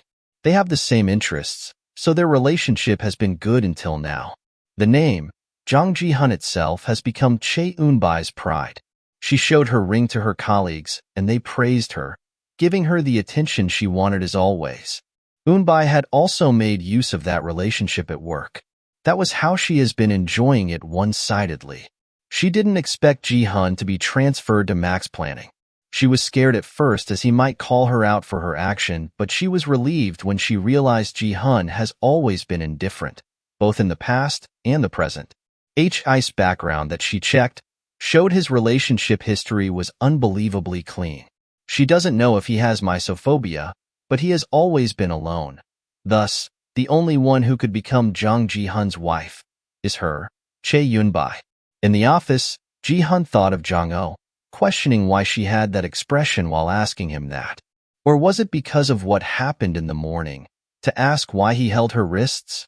Or maybe Park Sung-yu was scared. After contemplating, he wondered if she was really that upset. He should have asked her. In the break room, Jong-oh was on the phone telling her mom that she is working overtime. Her mom reported they've eaten and Princess Yenna ate rice and some ice cream. Then her mom told her that the hairpin in the restaurant, a purple hairpin that Jong-oh had been searching for. She questioned her mother. What about the hairpin? Her mom said she was searching for it crazily, about a year ago. Of course, she doesn't remember when it's that long ago. Maybe it's just not that important anymore. After hanging up the phone, Jong-oh looked solemn. Is Lee Jong-oh only worth as much as that hairpin to Jang Ji-hun? The hair was lost without her realizing it, and she didn't look for it again. That kind of useless memory. Jong-oh made her way back to her office when Chae Eun-bai was standing at Jong-oh's cubicle. Chae Eun-bai wanted Jong-oh to bring the file to the meeting room. It's needed, to which Jong-oh readily complied. Chae Eun-bai asked if she did something that made Jong-oh feel uncomfortable. Jong-oh denied that there was no such thing. Eun-bai then proceeded to ask with great fanfare, "Then you're not upset because I gave you some work?" Jong-oh denied. But Eun-bai proceeded to push her agenda to Jong-oh. If you get upset until your face is red, just because of some trivial things, you could end up hurting others and spoiling their mood too. This scene disrupted the other colleagues working. Then Eun-bai spoke loudly that she'll take the files to the meeting and Jong-oh should try to calm down. Jong-oh watched Eun-bai leave and wondered what's wrong with Eun-bai. At an apartment complex, Do-bin could be heard loudly saying that he was not going to brush his teeth. Hiding behind his father who just got back from work, he begged his father to save him. His frustrated mother asked if he wanted to get hit or brush his teeth. He asked to get hit instead. Side note, Park Do-bin sounded like my youth. And that answer angered his mother even more. She chased after him like a momster, questioning why he was running away when he said he preferred getting hit. Park Sung-yu could only watch the mother and son fight while holding his daughter as he tried to maintain his sanity from his daughter. Do-bin is still pulling away from his mother, making a scene, until she tells him, She will tell Yenna that Park Do-bin, doesn't brush his teeth. And he's very dirty. That shook Do-bin motionless, and he quickly came to his senses. He dried his tears and told his mom that he will brush his teeth. And he obediently rushed to the bathroom. Sung-yu thought he heard it wrong and chased after. He poked his head inside the bathroom, and what he saw was truly unbelievable. His son was actually brushing his teeth. His son has changed. His son, who eats his boogers secretly, has changed. He turned around and asked his wife, "Who's Yenna?" His wife explained that she was Do-bin's friend from the Baduk Academy. She's pretty. She's very talented, and it seems like she's smart too. The academy director even complimented her. Sung-yu praised Yenna for being such an amazing kid, to which his wife agreed. She hoped Yenna would get close to Do-bin. Sung-yu saw Yenna as the savior, the light at the end of the tunnel, thus they had to get close. In the conference room, Jong-oh was getting ready to have a seat, but of course, not without Che-eun-bai making a deal out of nothing. "Hey, Jong-oh, what's up with your expression?" Confused, Jong-oh asked. "What do you mean?" Eun-bai complained. "It looks like you're chewing on something." More confused, Jong-oh questioned. "Chewing on what?" "I'm not chewing on anything." Eun-bai answered. "That's what I mean. Even though you're not chewing on anything, it looks like you are." "Jong-oh, I'll say just one thing for you. I think it would be good to fix your expression a bit. I haven't done anything wrong to have a higher rank than you. Got it?" Then she gave a fake laugh, like a White Lotus. Jong-oh wasn't sure what stunt Eun-bai was playing, but it is fortunate in some ways. Like Che-eun-bai is the same then and now. She is still not a good person. The projector was on. The presenter presented the project details. Miran was excited, and then Ji-hun walked in. He told them not to worry, and they should keep going with the meeting. He sat next to Eun-bai, but is directly across from Jong-oh. Jong wondered if they were close, watching how Eun-bai was staring awestruck at Ji-hun. Probably they are. 7 years ago, Jong Ji-hun was quite the lively man in that regard. He didn't discriminate in terms of places. He probably went all out. Could it be different comparing someone he met for a few months to someone he's been with for years? But, since earlier, why does it feel like he was looking at her? Why isn't he focusing on the meeting? Why was he acting like that when his lover was right next to him? Then the presentation concluded and Ji-hun didn't hesitate to praise the project. While looking straight at Jong-oh, she shuddered. "Don't talk like that while looking at me." Jong-oh finally came home exhausted. She asked her mother where Yenna was. Her mother stated, "Yenna fell asleep while waiting for her." Jong-oh slumped on the couch without reservation and complained. "It feels like I age a year every time I go to work. I'll be the same age as you if I work 3 more weeks there." Jong-oh sat up and asked, "Mom, should I quit my job?" Her mother answered, "Yeah, quit it. Just quit it all. I should also quit the restaurant too." Jong-oh putted, "Why would you quit the restaurant? We should work in the restaurant together instead." Her mother answered, "You cannot even cook a proper meal. Why do you want to join the restaurant? Is your job not good?" Jong-oh slumped back down on the couch and muttered, "She just wanted to try the restaurant once." Then their conversation was interrupted by sleepy Yenna. She came out, rubbing her eyes. Jong-oh abruptly stood up. "Princess Yenna, are you awake? Let's sleep with mommy." In the bedroom, Yenna asked why was her mommy so late? She was waiting. Jong-oh could only apologize to Yenna, and she promised she'll play with Yenna a lot on the weekend. Yenna reported, "Mom, Park Do-bin keeps following me around. He's been bothering me." Jong-oh asked if Do-bin taught her how to play Go Stones. Yenna explained that the teachers are the ones who taught them Go Stones. Both her and Do-bin learned from the teacher. Jong-oh hugged her daughter and chuckled. "That's right. You learn from the teacher." In hindsight, she wished she had a teacher too. A teacher who would give her the answers when problems arise. A brand new day. Ji-hun sighed as he walked towards his office. He has been busy with main office meetings, more meetings, events. There was no time to rest at all. When he arrived at his office, the receptionist outside reported that yesterday, one of the employees came to visit. Her name was Lee Jong-oh. Ji-hun asked his receptionist, "What time?" The receptionist answered, Around 12 o'clock. It seemed like something urgent then. Ji-hun asked the receptionist to contact Jong-oh. Back at Jong-oh's cubicle, Ki-hun was showing Jong-oh her work. There seems to be a typo. Jong-oh begged Ki-hun to keep it confidential. Ki-hun laughed hysterically and said he'll think about it, as to tease her. Jong-oh begged for him to not say anything about it. She'll buy him a meal. Then they were interrupted by the receptionist. The director has called for her. Jong-oh felt gloomy. Why her again? While Ki-hun cheered her up, Jong-oh arrived at Ji-hun's office and asked him what he was looking her for. Observing her, whose gazes drawed the lines, an expression that cautiously guarded, speaking with a measured tension. It's none of those moments when there's something more to say. That gap keeps igniting curiosity in him. The corner of Ji-hun's lip curved. He admits, this feeling isn't normal, but being drawn in doesn't mean he has to be carried away. He should understand it properly. He wanted to have her, but he didn't want to give himself up. He invited her to sit down and push the cookies to Jong-oh. Take as much as you want. These are cookies from yesterday. Surprised, she questioned if he picked up the cookies. He replied, doesn't she want him to? As Jong-oh reached for a cookie, Ji-hun spoke. I just heard about it today. That you were looking for me yesterday. You should explain why you were looking for me so desperately. Ji-hun suggested. Let's talk comfortably. Jong-oh held back all the things she wanted to say and instead, she said she came to look for the cookies. Because she will sincerely eat it. So if you were going to throw away food from now on, please give it to her. That was what she was going to tell him. Huh? Ji-hun looked at her interestingly. You were looking for me just to say that? You cry and you don't say it. Jong-oh reasoned that it was a different situation. He questioned, what are the different situations? She answered, just my personal matter. Misunderstood. He questioned firmly, did Deputy Director Park Sung-yu make any threats? Jong-oh denied, absolutely not. Deputy Park Sung-yu seemed like a nice person. Ji-hun kept silent, just observing her actions and words.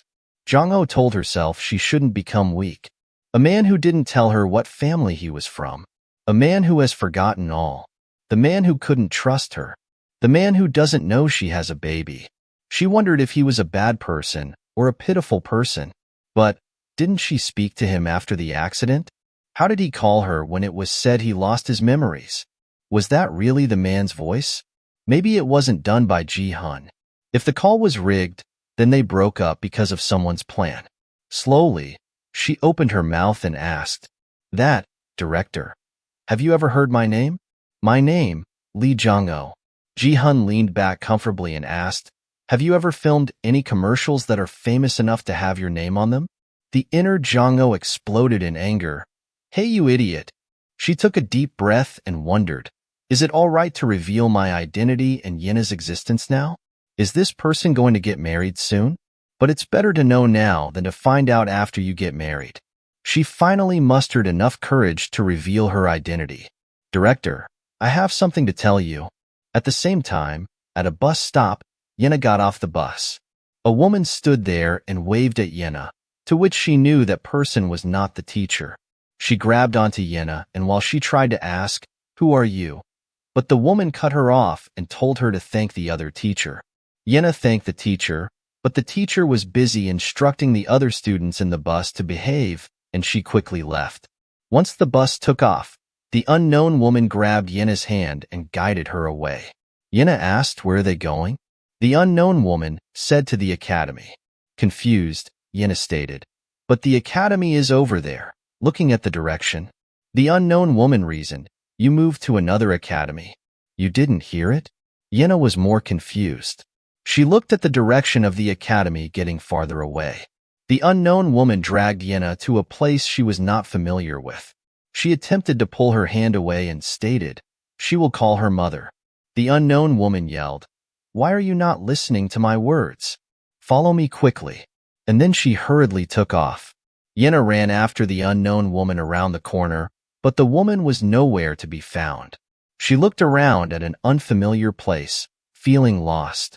Back at the Baduk Academy, the real teacher was about to leave through the door. Dobin asked if the teacher was going to pick up Yenna, to which the teacher said yes. Dobin asked excitedly if he could go with the teacher. The teacher agreed. They both can go pick up Yenna. When they arrived at the same spot, there was no sight of the bus or Yenna. The teacher believes it should already be time, but she will give a call to check. The teacher called and asked the status of Yenna.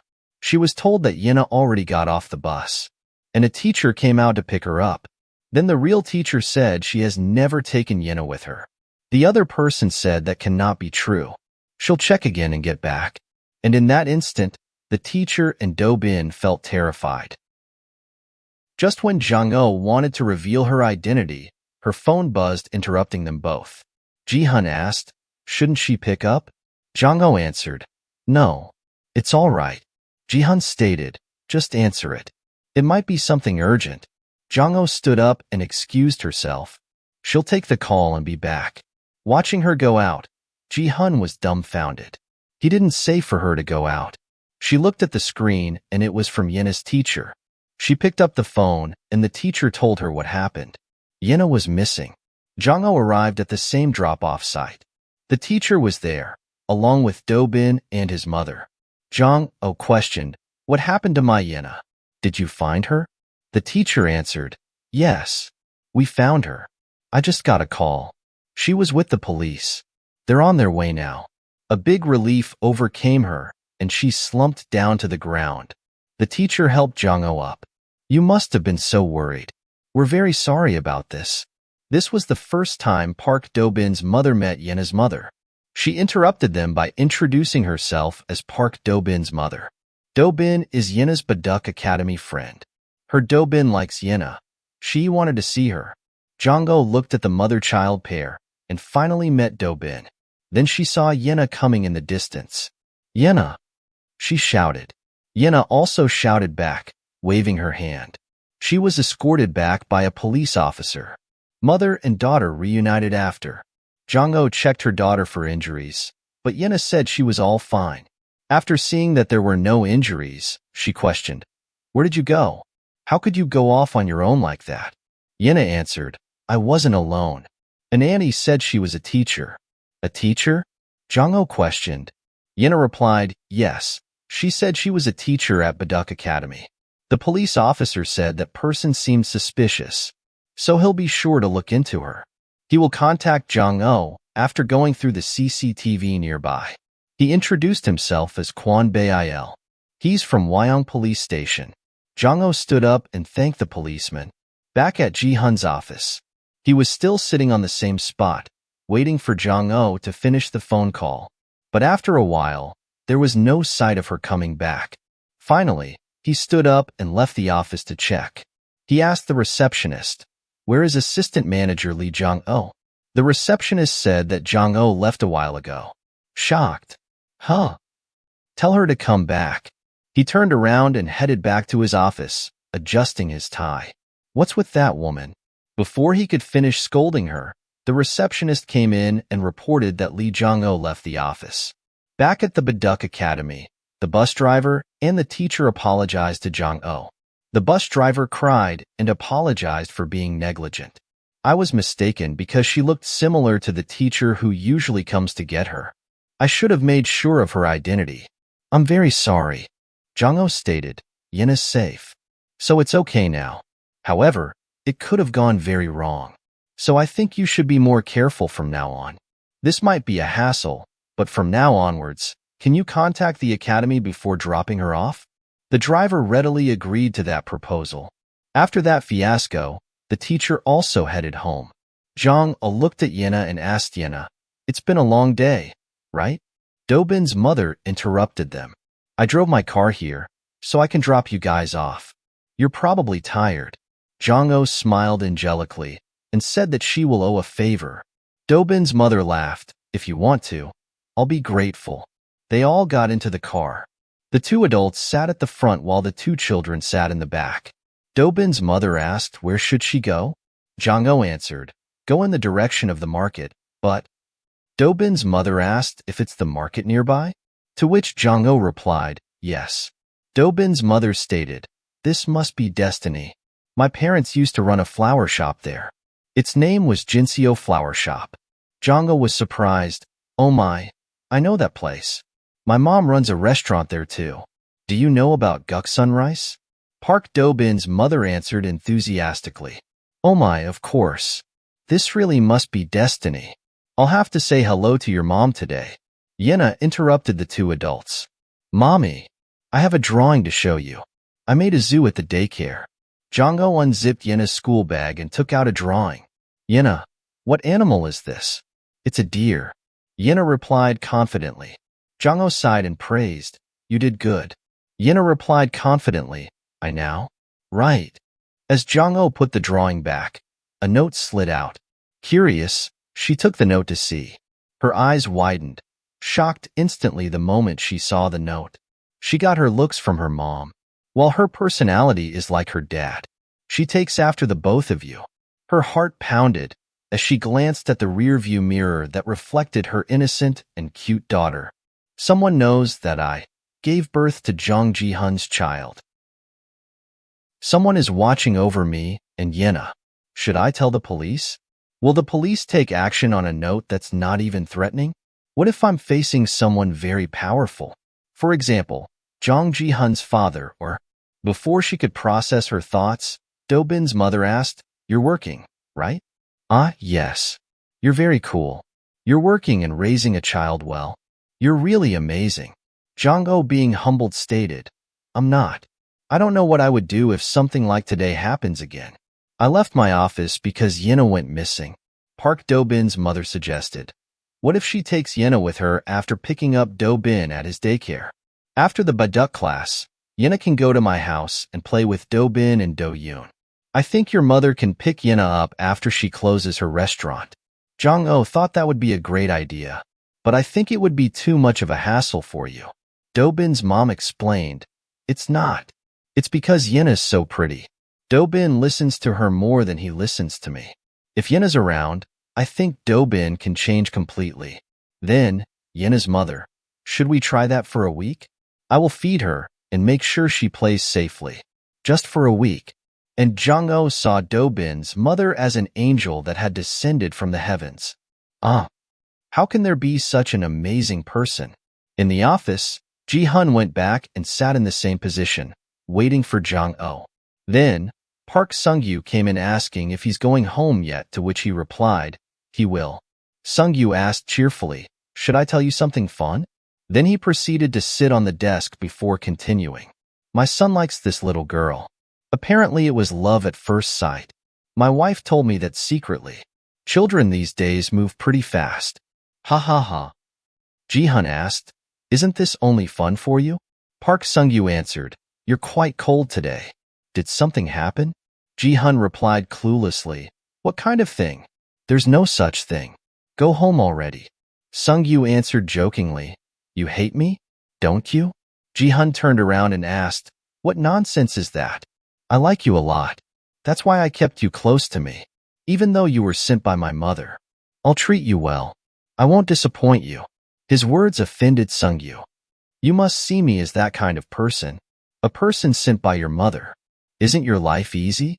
You don't have anything precious, and everyone you meet means nothing to you. And yet, I'm still supporting you. Although you don't trust me. I don't understand why you think like that, but I consider you as my friend, you bastard. I'm on your side, not your mother's. This punk. After yelling some senses into Ji-hun, Sung-yu left the office, leaving Ji-hun feeling sour and frustrated. The next day, before sending Yenna off to daycare, Jongho had the stranger danger talk with her daughter. Yenna, you should not talk to strangers. Got it? Yenna replied, yep. Jongho elaborated, even if someone wants to buy you food, you should not follow that person, okay? Yenna answered, yep. Jongho added, if you don't like something, say it. You can do well, right? Yenna answered, yep. Not sure if Yenna was actually listening. She changed how she preached to Yenna. You're gonna say that you'll do it, but you're not going to listen to me again, aren't you? Yenna, who had answered just yep previously, instinctively answered, yep, no. Jongho provided a scenario. What if an adult came to you, and that person said, My hands hurt. Can you help me bring my things? Yenna answered confidently, I'll help. Jong-ho cried inwardly. Ah, what should I do with this clever child? She hugged her daughter and explained. An adult who asks a kid for help is a bad adult. You can reject helping a stranger, okay? Yenna answered, okay. With that, Jong-ho concluded her stranger danger talk. As always, Yenna answered yep, and Jong-ho cried again. Please grow up safely. At the office, Jong-ho was enjoying her coffee in the break room when a colleague came up to her and asked if she had met the director yet. Confused, she asked why. The colleague explained that she left a memo on her desk. Has she seen it yet? Jong-ho stated she has not. The colleague explained, the director has been looking for Jong-ho since yesterday, and that brought back memories. She had forgotten. If the director has been waiting for so long, he might be mad at her. She arrived at his office, found him still sitting on the same spot as yesterday. She thought she must be in luck today. But he was wearing the same clothes as yesterday. Did he go home? His sleeping face is the same. She thought that he completely changed. Was his mother the culprit of all this? Was his mother involved in Yenna almost being kidnapped? How much does his mother know? Does she know about Yenna? She cannot be sure about anything. His mother, Che-Yunbai, and Park Sung-gyu. She must find out more things through the people around him. She prayed silently for him to wait for a while, until she figured out who was the culprit. Observing his face, tears welled in her eyes. She must dig up information and ensure Yenna's safety first. She had to put her confession behind the back burner for now. She will make him meet Yenna one day. As she slowly reached out to touch his forehead, she pulled back the second before she touched him, and her tears dropped down to his hands. She withdrew herself and turned around, but her hand was grabbed by Ji-hun. He asked her where she was going. The first thing he asked if she kissed him? Huh. She pulled her hand away and answered, What? What kind of nonsense? He stated, I don't want to make a big problem out of this, but how are you going to take responsibility? She reasoned, No, wait, that was not a kiss. Without listening, he brushed it off. All right, we'll say that was a peck. I cannot believe this. I've experienced lots of things, but I've never gotten a peck while I was sleeping. Jong-ho tried to deny it, that it was not a tear. It was not a kiss nor a peck. I just dropped a teardrop. Ji-hun turned around and refused to accept her explanation. You're good at lying. Desperate to clear the misunderstanding, Jong-ho told him she was telling the truth. Ji-hun asked, then why? Why did you shed a tear when you looked at me? In a pinch, she blurted, you look similar to my father who passed away. Ji-hun retorted, nonsense. You think I would believe that? That's the truth. Jong-ho was adamant in sticking through it. Ji-hun demanded, where? How much? How am I similar to him? Do you have his picture? Show it to me? Jong-ho explained, no wait. You just look handsome, just like him. My father was very handsome. Then, I'll leave now. She turned around trying to rush out of the office. Ji-hun asked her before she left, you said you had something to say to me yesterday. She turned around and said, yesterday? I also wanted to say that you look similar to my father. Then I'll be leaving. He told her. Yesterday, he waited an hour. An hour? She growled and slammed the door in front of him. As she headed towards her cubicle, she scolded. He's bragging just because he waited for an hour? I waited for 7 years. Stupid. Just as she thought of how hard life was, the White Lotus Che-Yunbai called. Assistant Manager Lee Jong-ho. Can you come here for a minute? Jong-ho went up to her cubicle and asked if she needed something while at the same time thinking, does she like me? Why did she call me like that? Yunbai asked where did she go yesterday, to which she replied she had to leave early because she had urgent things to do. Che-Yunbai answered, I don't think you're the only one who has something urgent. Jong-ho could already guess it by now that Yunbai just wanted to argue with her. Che-Yunbai argued, we agreed to divide our roles after the meetings. Yesterday, we and the other team members worked hard to do your part.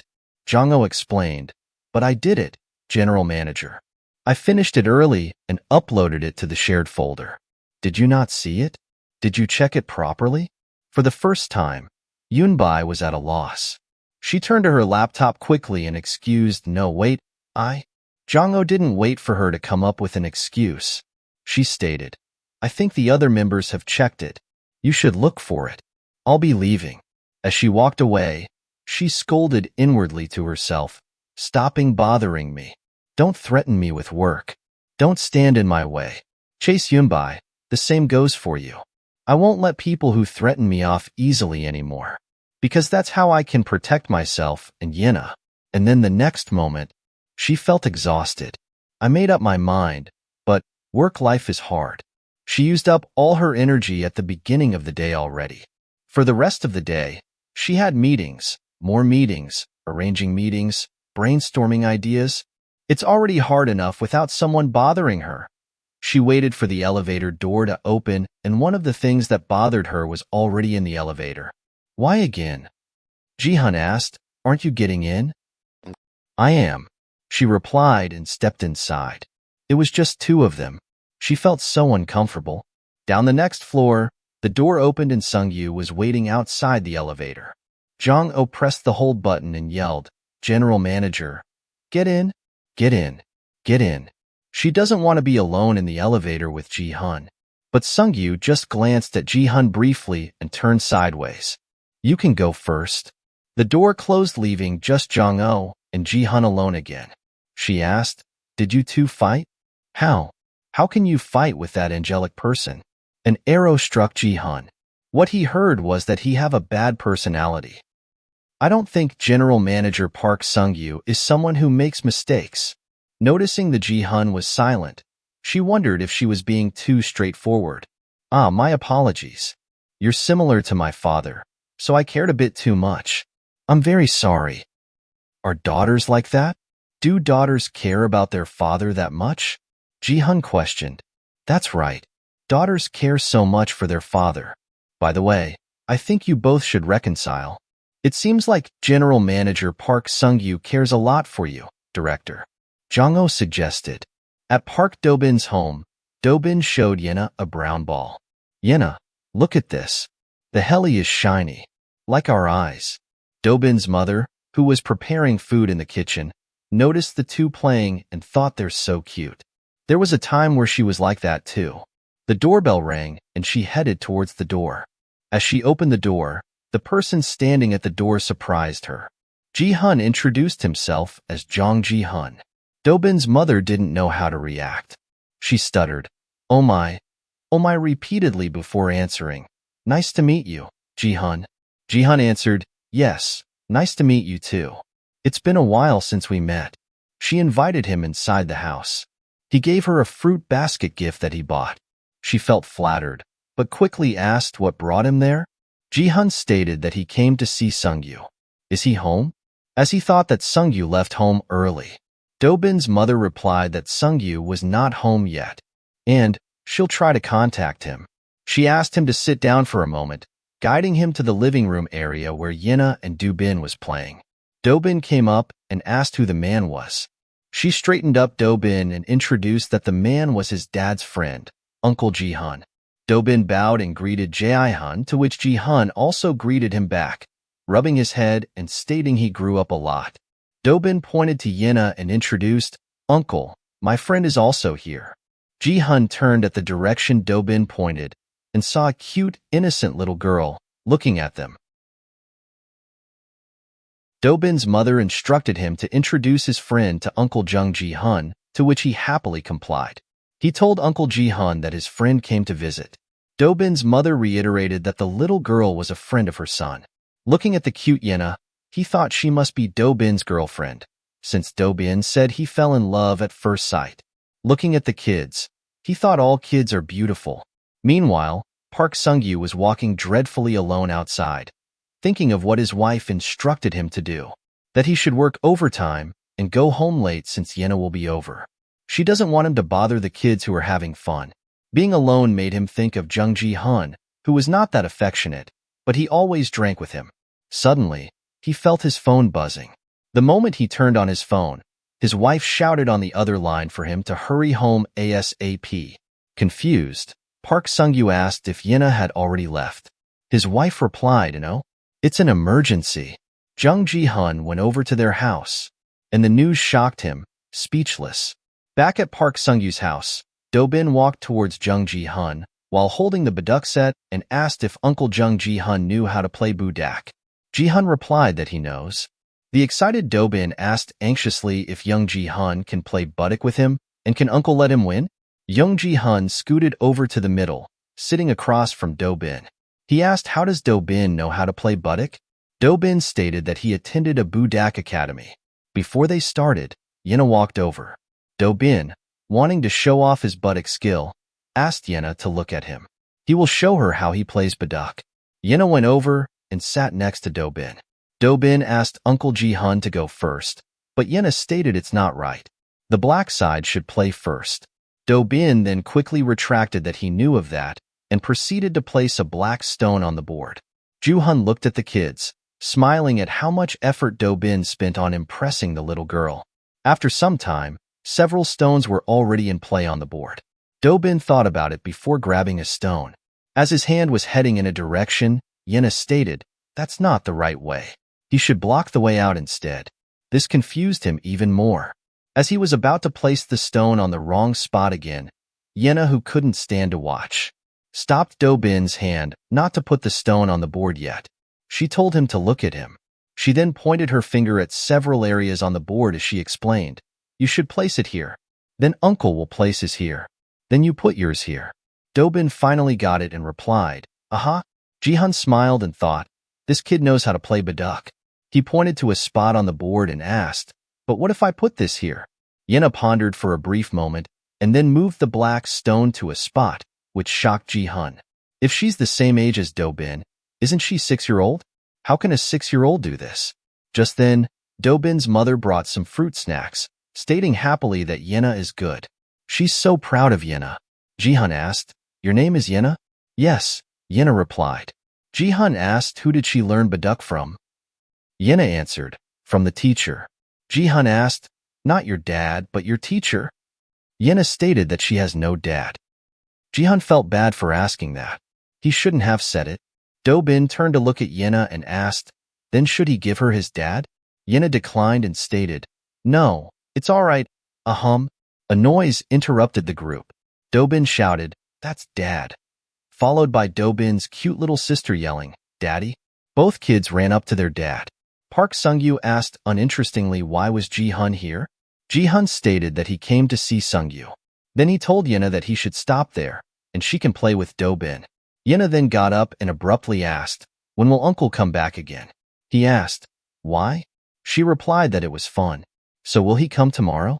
Ji-hun said he has work tomorrow. Yenna asked, then next Monday? He replied, he will also be busy that day. Yenna, being persistent, asked, then what about next Monday? She grabbed the hem of his shirt and asked again, or next Monday? Let's play baduk again. Not sure what to do as she looked very eager to play baduk with him, he agreed. All right, let's play again. Yenna's face beamed with joy thinking. 3 weeks later, Monday.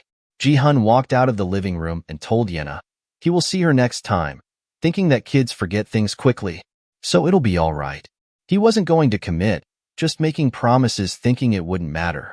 Outside, Sung-yu and Ji-hun walked on the sidewalk talking.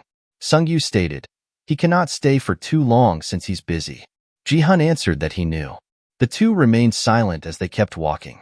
Just as they passed the red light walkway, Jong-ho crossed the walkway to the same area they had just passed. She rushed hurriedly to Park Sung-yu's apartment. She rang the doorbell and Do-bin's mother, Jin Seo, came to open the door. The two mothers greeted each other at the door and Jin Seo invited Jong-ho in. Yenna rushed to her mother as she shouted happily, Mommy, several times. Yenna was equally excited to see her Princess Yenna. Mother and daughter hugged each other. Yenna told Jin Seo that it must be hard for her. Jin Seo replied that it was not hard at all. Thanks to Yenna, her Do-bin became more mature. So, she really liked Yenna. Jong-ho can let Yenna come there every day. Then she turned to Do-bin and asked if Do-bin would also like that. Do-bin didn't hesitate to agree with her mother. Yes, of course. Yenna, let's live together at my house. Jin Seo held back her embarrassment and muttered, Park Do-bin. That's too much. The two mothers shared an awkward laughing moment. As the mother-daughter duo walked back home, Jong-ho asked Yenna if she had fun. Yenna answered cheerfully, yeah. Jong-ho asked, what was it that was fun? Yenna answered that it is a secret. Jong-ho asked, a secret? Even from me? Yenna wanted to make sure her mother gets the schedule ahead. She told her mother, Mom, next Monday, I must come to Do-bin's house, okay? I can go there again, right? After taking a sip of beer, Ji-hun apologized to Park Sung-yu. Sung-yu crossed his arms and asked nonchalantly, why are you sorry? Ji-hun answered, he's sorry for being so harsh on Park Sung-yu. Sung-yu tried to hold back his emotion and asked, do you really think I'm on your mother's side? Ji-hun replied, no, he doesn't. Sung-yu, still being hurt, humphed. Ji-hun stated, he was serious. Sung-yu replied, fine, but he's still very upset about that. Does Ji-hun think he can always be sure when he uses his feelings? No. Even when Ji-hun just uses a tiny bit of it, it can hurt people. He then crossed his arms again and pouted, thinking, of course, Ji-hun doesn't know why he was so upset. 7 years ago, the Jung Ji-hun before the accident had bright eyes. He smiled a lot and was more affectionate than he is now. But because of the accident 7 years ago, he lost his friend. Ji-hun looks cool and composed on the outside, but he knew that something was coiling up within Ji-hun. In this summer season, it feels like he's the only one still stuck in winter. He wanted to get Ji-hun out of there, but there was no way for him to do that. So he can only stay by his side, as always. That's why he sincerely hopes that Ji-hun can be happy. He hoped that Ji-hun's winter would end. Park Sung-yu then confessed, Ji-hun is a part of his life. Not his whole life, but a part of it. He then scratched his head and said, anyway, thanks for looking for me. I'm also sorry for saying harsh words to you. But what made you think of visiting me at my house? A faint smile appeared on Ji-hun's face as he thought of his encounter with Jong-ho in the elevator. What she said to him then, that he should try his best to have a conversation with his friend. If he cannot meet the friend, shouldn't he go to find his friend? Isn't his friend precious? Ji-hun then answered to Sung-yu, because you're precious to me. Sung-yu humphed as they shared an awkward moment. A brand new day, Ji-hun walked into the office. He heard some noises and looked through the office glass. On the other side of the glass, he saw Jong-ho chatting with another colleague. Ji-hun praised Jong-ho that she really put in a lot of effort taking notes. Jong-ho replied that she just wrote it down as she was thinking. Ji-hun praised that Jong-ho is the best out of all the copywriters he had seen so far. He acknowledged her. Jong-ho chuckled and stated that he kept on praising her no matter what she did. They were so engrossed in their conversation that they didn't notice a person had entered the room. Ahem. The noise interrupted the two. Ji-hun stood up and greeted, hello, director. Ji-hun asked when will the meeting start? Ji-hun stated it will start in 10 more minutes. Ji-hun walked across the table and asked Song Ji-hun to please print out last week's meeting record. Ji-hun got up and left, and then Ji-hun came and sat next to Jong-ho. Once he sat down, he thanked Jong-ho. Thanks to her advice, he reconciled with his friend. Thinking back, she asked Ji-hun, isn't he your precious friend? You cannot cut a precious ribbon with scissors just because there's a knot in it. You should untie it. Jong-ho remembered. Ah yes, that's good to know. Though in hindsight, she was actually saying that to herself. If only she looked even harder for him. If only she didn't give up. If only she didn't lose faith so quickly and trusted him more, then, would they be living a different life by now? As she was lost in thoughts of the what if, Ji-hun told her, if she misses her father, then she can go over. Sorry? She asked. Ji-hun reasoned. Didn't she say that he looked like her father? He's fine with it. So she can go to look at him sometimes. Jong-ho responded. Look at your face? Ji-hun asked, if she doesn't want to? He was saying that for her sake. Unable to explain the lame excuse she said to him, she answered, ha ha ha, all right. She's thankful to him for mentioning it. Then, Ji-hun came back with some papers, telling Ji-hun that he brought the printed meeting record. Ji-hun looked displeased. That's fast. He did it so quickly. Ji-hun answered, not knowing that Ji-hun wanted more alone time with Jong-ho, answered proudly, yes. The conference room is filled with people. The meeting started. One person said that she hoped everyone could give their ideas. If they gather their opinions, they can fix their proposal. Chayunbei stated she should go first. People in their 20s and 30s tend to be physically healthy, but tired mentally. Ji-hun kept flipping the pencil on his hand, next to Jong-oh, distracting her. He's not focused. Is he usually this easily distracted? She thought. Then the pencil slipped his fingers and fell to the ground, landing right between their two chairs. While all this was happening, Chayunbei continued with her idea. They have a lot of things they want to do, but they have to follow others' orders first. So their performance in their office declines, and they feel exhausted on their way home. They also get jealous when they see lovey-dovey couples in the park. Then once they reach their house, the first thing they look for is not food, but beer. They will think, this is why I keep working. Across from Chayunbei, the pen rolled towards Jong-oh's feet. She thought, this guy dropped it on purpose. He's telling me to pick it up for him. She sighed and then crouched down to the floor, reaching for the pen. As Jong-oh's fingers were about to touch the pen, a large hand hovered over her hand. Ji-hun was already kneeling behind her, with almost zero proximity, reaching for the pen as well. This startled Jong-oh. She quickly got up and sat back on the chair thinking, what's this? She's sure he didn't do it on purpose, but Chayunbei is sitting right over there. At the same time, Chayunbei was wrapping up with her idea. She thought of two catchphrases, which are singles need beer, and this is the taste of youth. The key word is healing. That's all. The manager commented that her idea was nice. But isn't it too plain? Healing also seems too passive. A man answered, there were also audiovisual issues. First of all, the standard beer advertisement features young models in a pub, enjoying a refreshing beer. Will it be okay to break away from this? Isn't it risky? Jong-oh added. What about people seeing a pub full of youngsters drinking from a TV? But is it really that noisy? Now that she thinks about it, the overall noise level is lowered, and the advertisement focuses on the sound of drinking beer. People actually also drink beer peacefully in their living room while watching a movie alone. People thought that sounded nice. They hope that the customers don't feel sad or miserable while they're drinking. Ji-hun gave Jong-oh a thumbs up as her ideas got nice praises from the team, while Chayunbei looked solemn as if she lost to Jong-oh, who was now smiling brightly.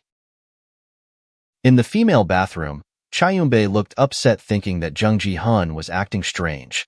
Thinking back to the atmosphere at that time was weird too. And also at today's meeting. And also the note on Lee Jong-oh's desk was strange too. The Jung Ji-hun she knew was not that kind of person. He's a man who used to be so distant from women that others doubted his sexuality. Moreover, why does it have to be Lee Jong-oh? A woman then entered the bathroom. Manager, is something bothering you?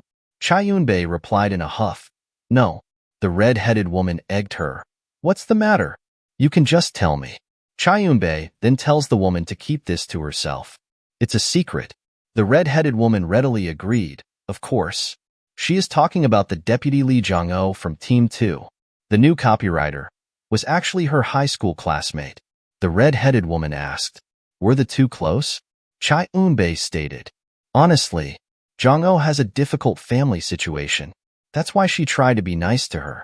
But as they got closer, Jong-oh is the kind of person that takes things without permission and uses them. The kind of people who try to copy other people's things just because it looks good. The red-headed woman exaggerated. Oh my, is that true? She didn't perceive Jong-oh to be that kind of person. Wow. She's so shocked. Did Jong-oh change her habit now? Chayunbei huffed like she's exhausted from Jong-oh's behavior. She doesn't know if it's just because she feels uneasy. But, to tell the truth, Jong-oh often visits Ji-hun often. Personally, well, she doesn't know about it. She probably has a lot of things to consult about. The red-headed woman cried. Oh my, that's ridiculous. She should know her place. How dare she covet someone? She will keep an eye on Jong-oh for Chayunbei. After the conversation, Jong-oh's manager Miran walked out of the stall. She heard the entire conversation. As she walked out, the red-headed woman exclaimed, what should I do? Team leader Sung Miran got divorced from her husband because he had an affair with a colleague. Will Deputy Lee Jong-oh end up being hated by her? While Chayunbei smirked with a satisfied look. Side note, I swear. The author better make Ji-hun suffer grave consequences for being a chronic liar. At home, Donghua was braiding her daughter's hair while her thoughts drifted about work. The atmosphere at work has been strange for a few days now. In production team 1, everyone has been giving her cold, silent stare. Even team leader Sung Mi-ran is also giving her the cold shoulder stare. Did she do something wrong? She couldn't think of anything that she had done. Then Yenna interrupted Donghua's thoughts. Mom, there's only a week left. Huh. Donghua was confused. Yenna stated cheerfully, don't you know what day next Thursday is? Donghua thought, how could I not know? I cannot believe my daughter is already 6 years old. Flashback to baby Yenna at birth in the hospital. Yenna, who was born before the due time, had to be hospitalized for another week because of cyanosis. There was another strange thing. Her forehead is so red as if it was burned. Why is it? The doctor told her that it was a birthmark. It is common in newborns and usually disappears within a year after birth. Donghua parted Yenna's bangs to look at the birthmark that was said to disappear a year after birth, but it is still the same. In another place, the birthmark is called an angel's kiss. That story seems to be true because her Yenna has made this world feel like a paradise. The baby was so pretty that the angel kissed her. Donghua asked, what does Yenna want on her birthday? Yenna replied happily, a birthday party. Donghua hugged her daughter. Ji-hun, our child's 6th-year-old birthday is coming up. At Mac's planning, the red-headed woman asked Donghua unpleasantly, did Donghua hear about the emergency company dinner with Dawn Liquor today? Donghua stated she didn't hear that. The red-headed woman scolded. Could you please try to listen to what's going around you? The advertiser is coming. They want to have a company dinner with the production team. But the AE in charge of it is on a business trip, and we all have other work. I would like the assistant manager, who is free, to find a place for the company dinner and provide some assistance. Donghua replied that she will do that, since it's true that she is free. In the past, she would have avoided anything like entertaining advertisers at all costs, but she's been through it, so it's fine now. She had 5 years of experience as an office worker. As she walked away, she thought, what delicious food should she eat? Not long after Donghua left, Ji-hun walked into the department and didn't see Donghua at her cubicle. He asked the red-headed woman, assistant manager Cho, that there seems to be no one in production team 2. Manager Cho replied flusteredly, that? Assistant manager Ko and Song went to the printing shoot, and assistant manager Donghua went to Dawn Liquor's company dinner. Ji-hun confirmed if she already left. Yes, the advertisers said they're coming early. Manager Cho answered. Ji-hun wondered, did a production team staff go to entertain the advertisers alone? Manager Cho reasoned that everyone else has another job. Ji-hun walked away as he spoke on the phone, asking the team leader to send him assistant manager Lee Jonghua's contact information. Outside, it was raining, and the umbrellas were all sold out. Standing outside, trying to hide from the rain, Donghua contemplated if she should head back to the office and borrow an umbrella from someone, but it looks like it's light rain. Should she just wait a little bit? Just as Ji-hun finished with his phone call, he spotted Donghua through the glass. She couldn't even go that far. Sung-yu approached him with a lucky-go-happy behavior as usual and asked, oh, friend, you have an umbrella? Let's use it together. Ji-hun handed the umbrella to Sung-yu and told him to use it by himself. Sung-yu asked, what about Ji-hun? Ji-hun stated, he will just run. Confused, Sung-yu asked, what was he talking about? They can use it together. Ji-hun refused and told Sung-yu to use it by himself. Instead, Sung-yu should only go out after 3 minutes. Then he took off his suit jacket while Sung-yu looked confused. Outside by the entrance, Ji-hun asked if Donghua has an umbrella.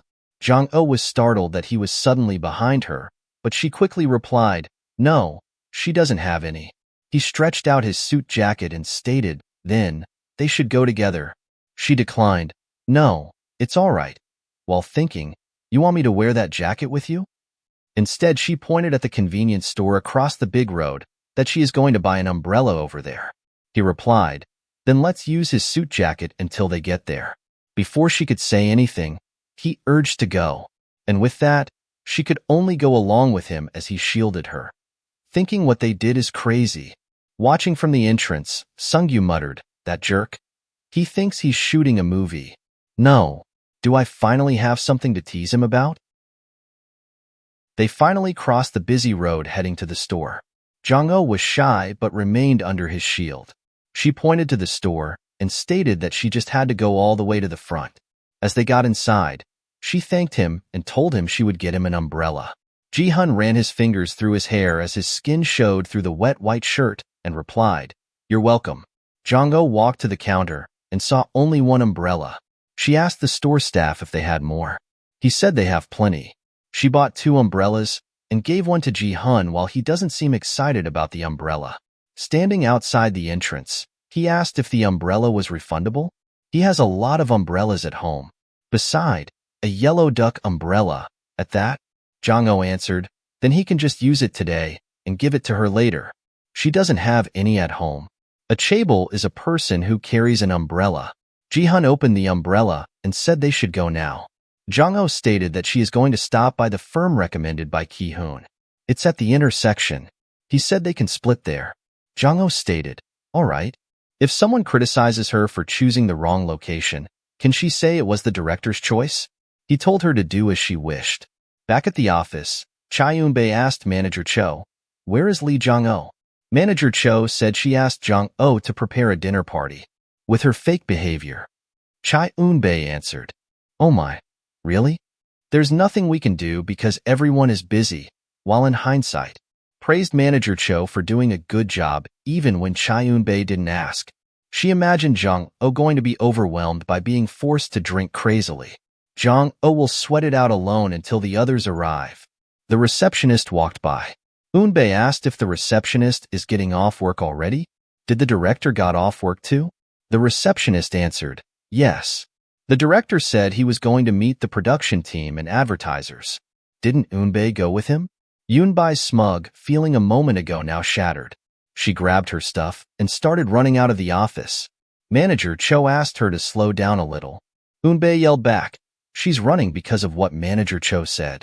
How can she just send that copywriter alone to deal with the client? Portraying herself like she really cares about Jong-ho. But in the back of her mind, she knew Jong-ho was alone with Ji-hun. Nothing seems to be going according to plan. As she arrived, the sight angered her, yet she could only try to hold it in. What she saw, a warm dinner with the advertisers. Jong-ho smiling happily, while Ji-hun's expression warmed as he gazed at her. The scene was nothing like she had imagined earlier. The table was filled with chatter, laughter, and everyone cheered. Eun-bae, who observed from the door, felt angered as the voice of a man ridiculed her. Chae-eun-bae, can't you do that for one? How many years have you been unable to get a hold of Jung Ji-hun properly? A flashback of attorney Chae-eun-yip, her older brother, instructing her, since next year is the general election, Eun-bae should get married before that to put her mind at ease. Even though she's not good at anything, she should at least excel in marriage, right? Eun-bae forced herself to snap out of the conversation and affirmed her resolve. She must marry Jung Ji-hun. That's the only reason she exists. After the dinner, Jong-ho ended up in the convenience store. Feeling better, getting away from there. Everyone was talking a lot. She reached for a drink bottle and Ji-hun came behind her, grabbing the same bottle. He asked if she's scared of going to work tomorrow, and he will buy them. Since he's buying, then she might as well get something expensive to drink. So she switched her drink. After drinking the bottle, he asked if she was okay. She gulped everything down and thanked him for the drink. Ji-hun blushed and asked for her opinion if they caught the advertiser's attention. Then he noticed her about to throw up. Did you drink a lot? He asked. Jong-ho covered her mouth, feeling like throwing up. Ji-hun grabbed his phone while stating he'll take her home. Jong-ho refused his offer and told him not to worry. She can go home by herself. Then she turned around and walked away. Ji-hun looked at her back, just like always. She turned her back on him and left, getting upset over trivial matters. Why is she like that? How can he make her look back? Jong-ho. Lee Jong-ho. She paused her steps. Where do you think you are going? He asked. She turned around and walked back to him. Upon approaching him, she almost clung onto him and asked, you want something? Seeing her sad, longing expression looking up to him. What's with the reaction? It was just a joke. What should he do? Nervous, he stated. Look at this. It looks like she's really drunk. He told her to come to her senses. Lee Jong-oh. He knew he looked like her late father, and she sees him as her father. But right now, she shouldn't treat him as one. Jong-oh stepped back abruptly, asking if he was serious. He told her to go home quickly if she's that drunk, and he will take her home. She was upset, and so while he was occupied, calling for a ride, she got into a taxi and left him hanging. When he looked up, calling for her name, she was nowhere to be found. The next day, Jong-oh was having breakfast. Her mother scolded her that she looked like a toad. How can she drink so much that her eyes ended up like that? At the same time, her mind was elsewhere. If only Ji-hun hadn't said that. She told her mother that she drank in moderation. Her mother sighed. Sure, she must have drunk that moderation too. Jong-oh said that Yenna will hear them. Yenna was still sleeping, cutely in the bedroom. Her mother answered. She has no shame in front of her daughter. Gosh. Instead of feeling hungover, she feels like she caught a cold. It rained yesterday. Her mother told to take a day off and just rest. Jong-oh picked up her plates and stated how could she take a sick leave when it hasn't been that long since she started working there. Tomorrow is also the weekend, so she can just endure it for a day. Jong-oh walked to work, but didn't feel like going in. She shouldn't have acted all strong. Her stubborn head should have listened to her mother. Ji-hun was already at work, waiting in the entrance lounge. He looked at his watch to see what time. He spotted Jong-oh coming through the door, holding her forehead. She thought, what kind of villain is going to show up today? She don't know anymore. Let's just avoid Ji-hun today. But her head hurts. Ahem. Assistant manager, Lee Jong-oh. The villain called from behind, which startled her. When did he appear? Yesterday. Did you?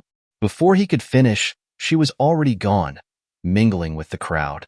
While avoiding him in the crowd, she huffed. What's this? He's acting like he's been waiting for her.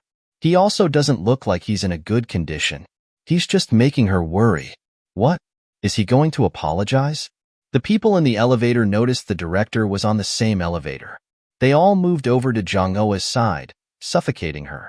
She felt uncomfortable and couldn't breathe. When the elevator door finally opened at floor 29, she realized she couldn't get out. She tried moving through the crowds, but everyone was blocking her way, making it impossible to get out before the door closes. She reached out her arms and tried shouting, but her voice was not loud enough. Before the door closed, a large hand clasped her hand and pulled her out through the crowd. She landed in front of Ji-hun's stern chest briefly before pulling her hands away. He asked if she was hurt. She doesn't look so good. Jong-oh turned to the side to avoid his gaze and told him that she was fine. He asked if she was hungover. Angered, she looked at him and replied, "It's a cold." She walked away and glanced back fuming. There is nothing she likes about him. It's stupid of her to think he's going to apologize. That pent-up anger made her head hurt more. She should stop thinking useless things and wake up. She already has so many things to do. Ji-hun greeted her upon arriving at his cubicle. He handed her bag and umbrella to her. He did as she asked him to do yesterday. He doesn't know what's so urgent that she would leave her bag. Jong-oh thanked Ji-hun for his help. Ji-hun gave her a thumbs up. He praised her for working so hard. She smiled and tried to work. But as time went by, she started to feel worse, making it hard for her to work. Then someone asked, "Assistant manager, are you all right? She should at least drink this," handing the bottle to her. Miran stated, "She doesn't look so well. She had a hard time yesterday." Ji-hun thought her hangover must be bad. Jong-oh replied that she is fine and thanked them for worrying. Somehow, her cold is getting worse.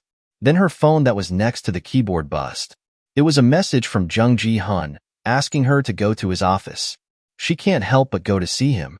She wondered why he was calling her to his office. Is he finally going to apologize? Arriving in his office, she asked if he called for her. Yes. Take the medicine, since she said that she caught a cold. Next to him was a bag full of a variety of medicines. She declined his gesture. He insisted that she take it. He purposely bought it just for her. Why? Why is he going through trouble to do this? She asked. He instructed her to take the medicine and get better soon, so she can work effectively. Annoyed, He's really making her sick and then giving her medicine.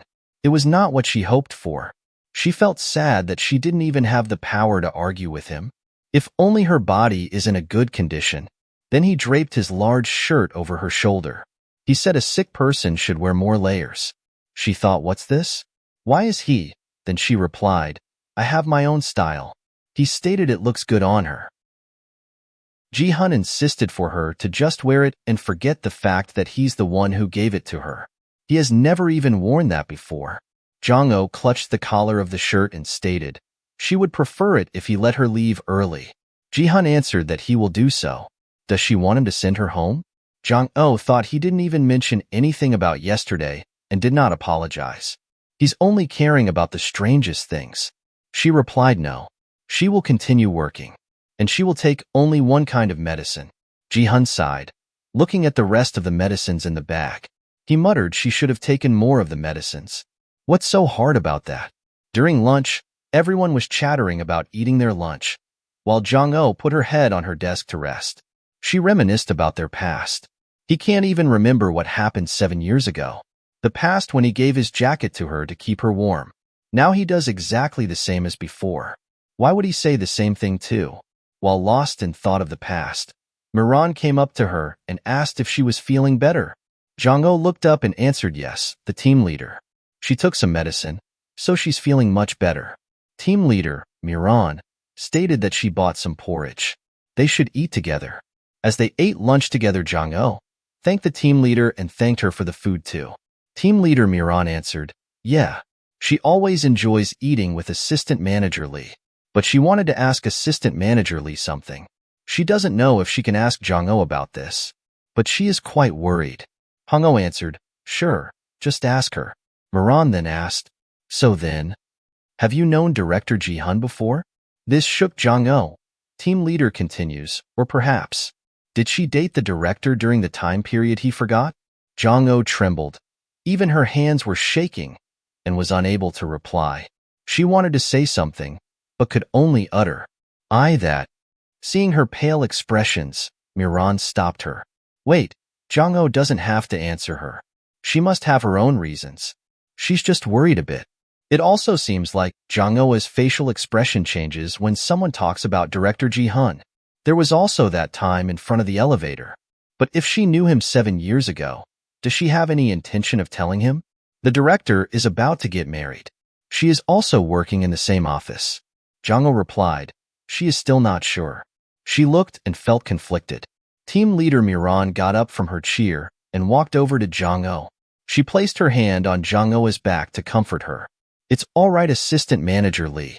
Tell me whenever you want to get some drinks.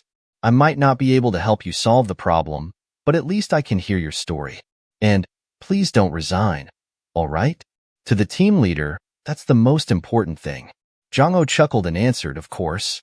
After lunch, as the production team came back from their break, chattering, they noticed the director walking in front of them.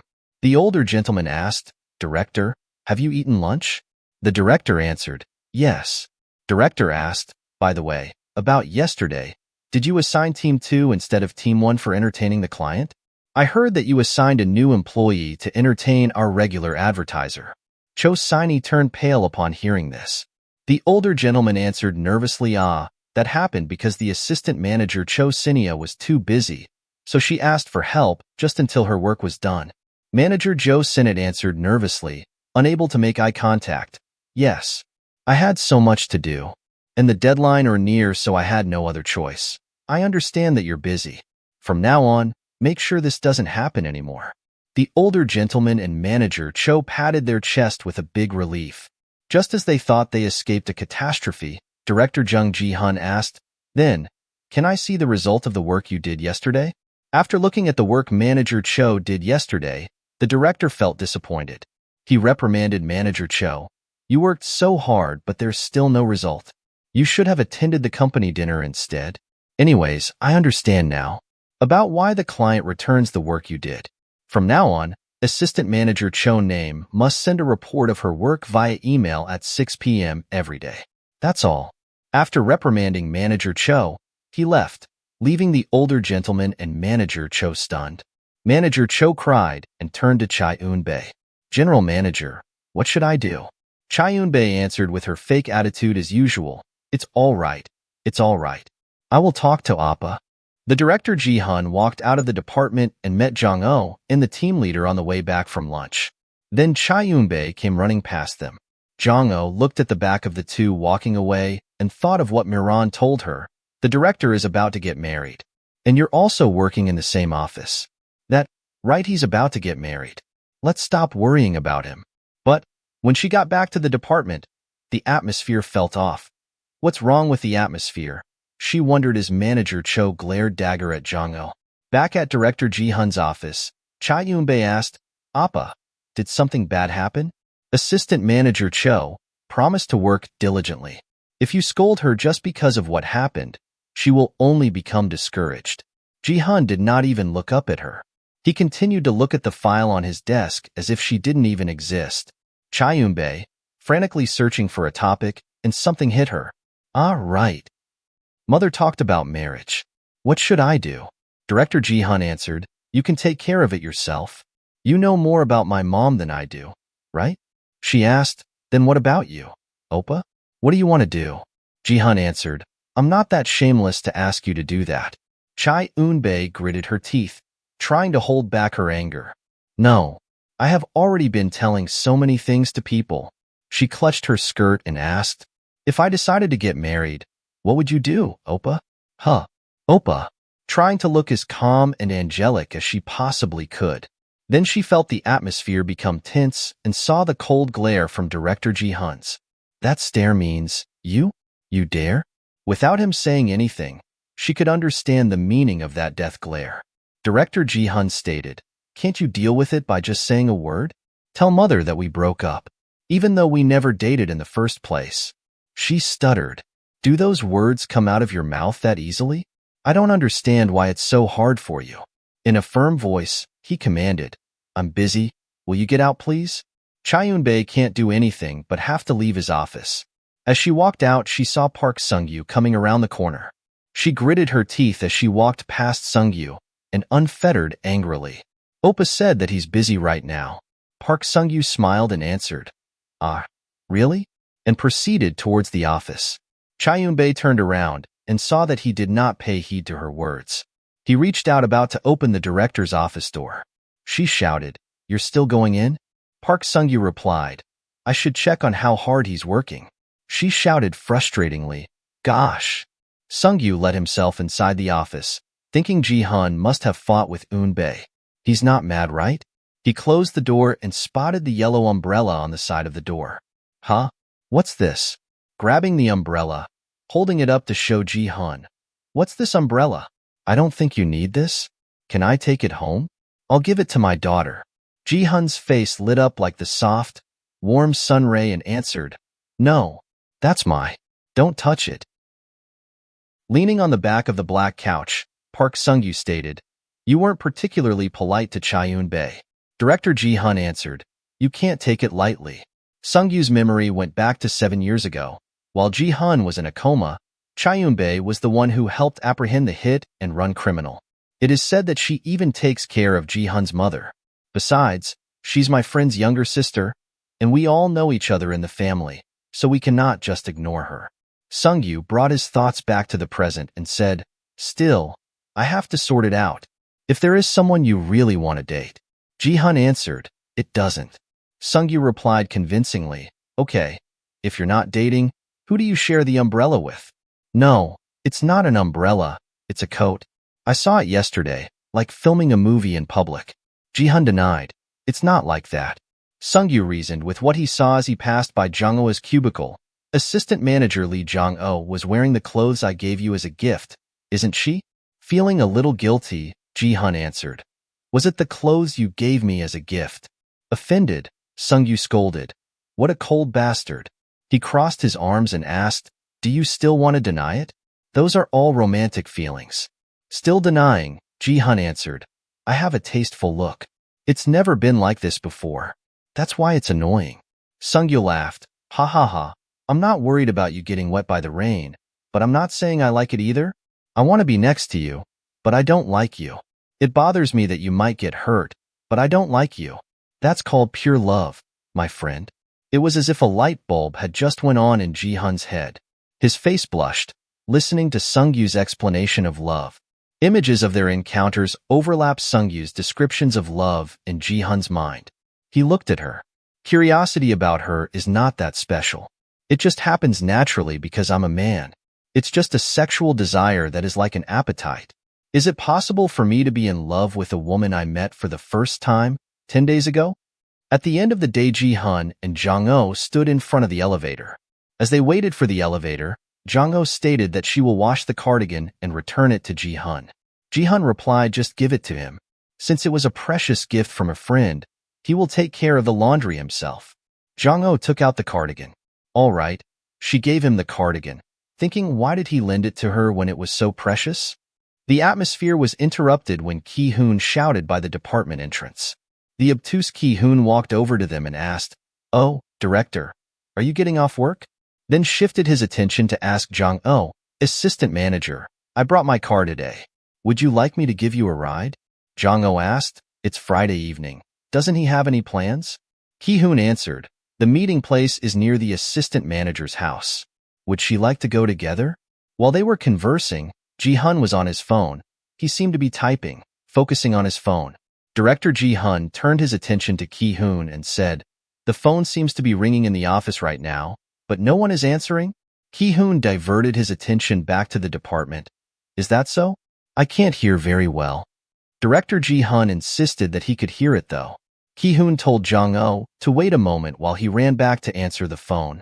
After a minute, he came out, feeling embarrassed as he explained. He had to send some materials urgently, so assistant manager should go home first. Jong-oh understood and encouraged him to work hard. The two continued to wait for the elevator. Jong-oh cleared her throat, trying not to cough. Seeing this, Ji-hun covered her with the cardigan. "Just wear it and go. It's a precious thing my friend bought me, so make sure to return it on Monday. It's fine too, to return it on the weekend." Jong-oh answered that she understood. Thinking that he's not asking her out on a weekend, right? She questioned herself. At home, Jong-oh looked at her phone, frowning. She received a message with a link for referencing from Ji-hun regarding work. Yenna sat on her lap, marking her calendar. She looked at her phone thinking, why is he doing this on a Friday night? He's not telling me to study, right? Then her daughter asked, "Mom, look here. There are 6 days left until Yenna's birthday." Jong-oh looked at the calendar and replied, "All Yenna wants to do on her birthday is eat cake with her grandmother and mother. Is that still enough? You must look forward to it, right?" Yenna's face lit up warmly and replied, "Yeah, because Mom will be home early." Jong-oh wrapped her hands around Yenna, about to give her a kiss, but all she got was air. Yenna had already slipped away to go get the baduk board set. She looked towards where Yenna was going and thought, "I work for my lovely child. Since I'm working, I don't have enough time to show my love. Mom always feels sorry for you, my child. When I see Yenna, I get the strength to overcome difficult things. Even though I may look like this, Yenna is my only strength to face a boss who sent me a lecture message on a Friday night." Her thought was interrupted when Yenna shouted, Mom, you shouldn't put it here," pointing to the baduk board. Baduk is a way to survive. Then Yenna moved the stone and explained, "There's a good way, and you have to choose the path to survive. Like this." Her thoughts continued as she played baduk with her princess Yenna. "So, I have to get to the exit. Stepping back doesn't mean running away, because that's how I live. It is right for me to step down from my boss who will soon get married. All I need is Yenna. Then I'll just follow the path." After reading the text message, Ji-hun's face soured a bit. The text message he sent on Friday night wasn't read on the weekend. He received a text from her stating she will take a good look. After 3 days. Like that, they sent text messages back and forth on Monday, each sitting on their desk. As he read her message, he could imagine her carrying the file box in cute delivery clothes with a cap. And based on whatever she replied, he could imagine her in the persona. And somehow, he found his imagination of her comical, which led him to laugh by himself. After imagining her and laughing by himself, he sent a message to her. Jong-oh didn't look pleased to see his reply, while Ji-hun, still chuckling, for some reason, he can see all the facial expressions through the text she sent. It was a frustratingly boring time now, but he feels like it's finally starting to flow. Looking at his phone like he's in love. Assistant Manager Lee Jong-oh, you're interesting. So much so that I want to keep sitting next to her. And like that, their Monday morning was spent texting back and forth. During the meeting, there was good news. After the last company dinner, an advertiser of Dawn Liquor gave them some opinions. They like all the ideas that were suggested to them. So Dawson Liquor requested they combined all 3 drafts in total. Everyone chattered at the same time. Combine? Combine? How to combine? That's the same as saying to do it all again.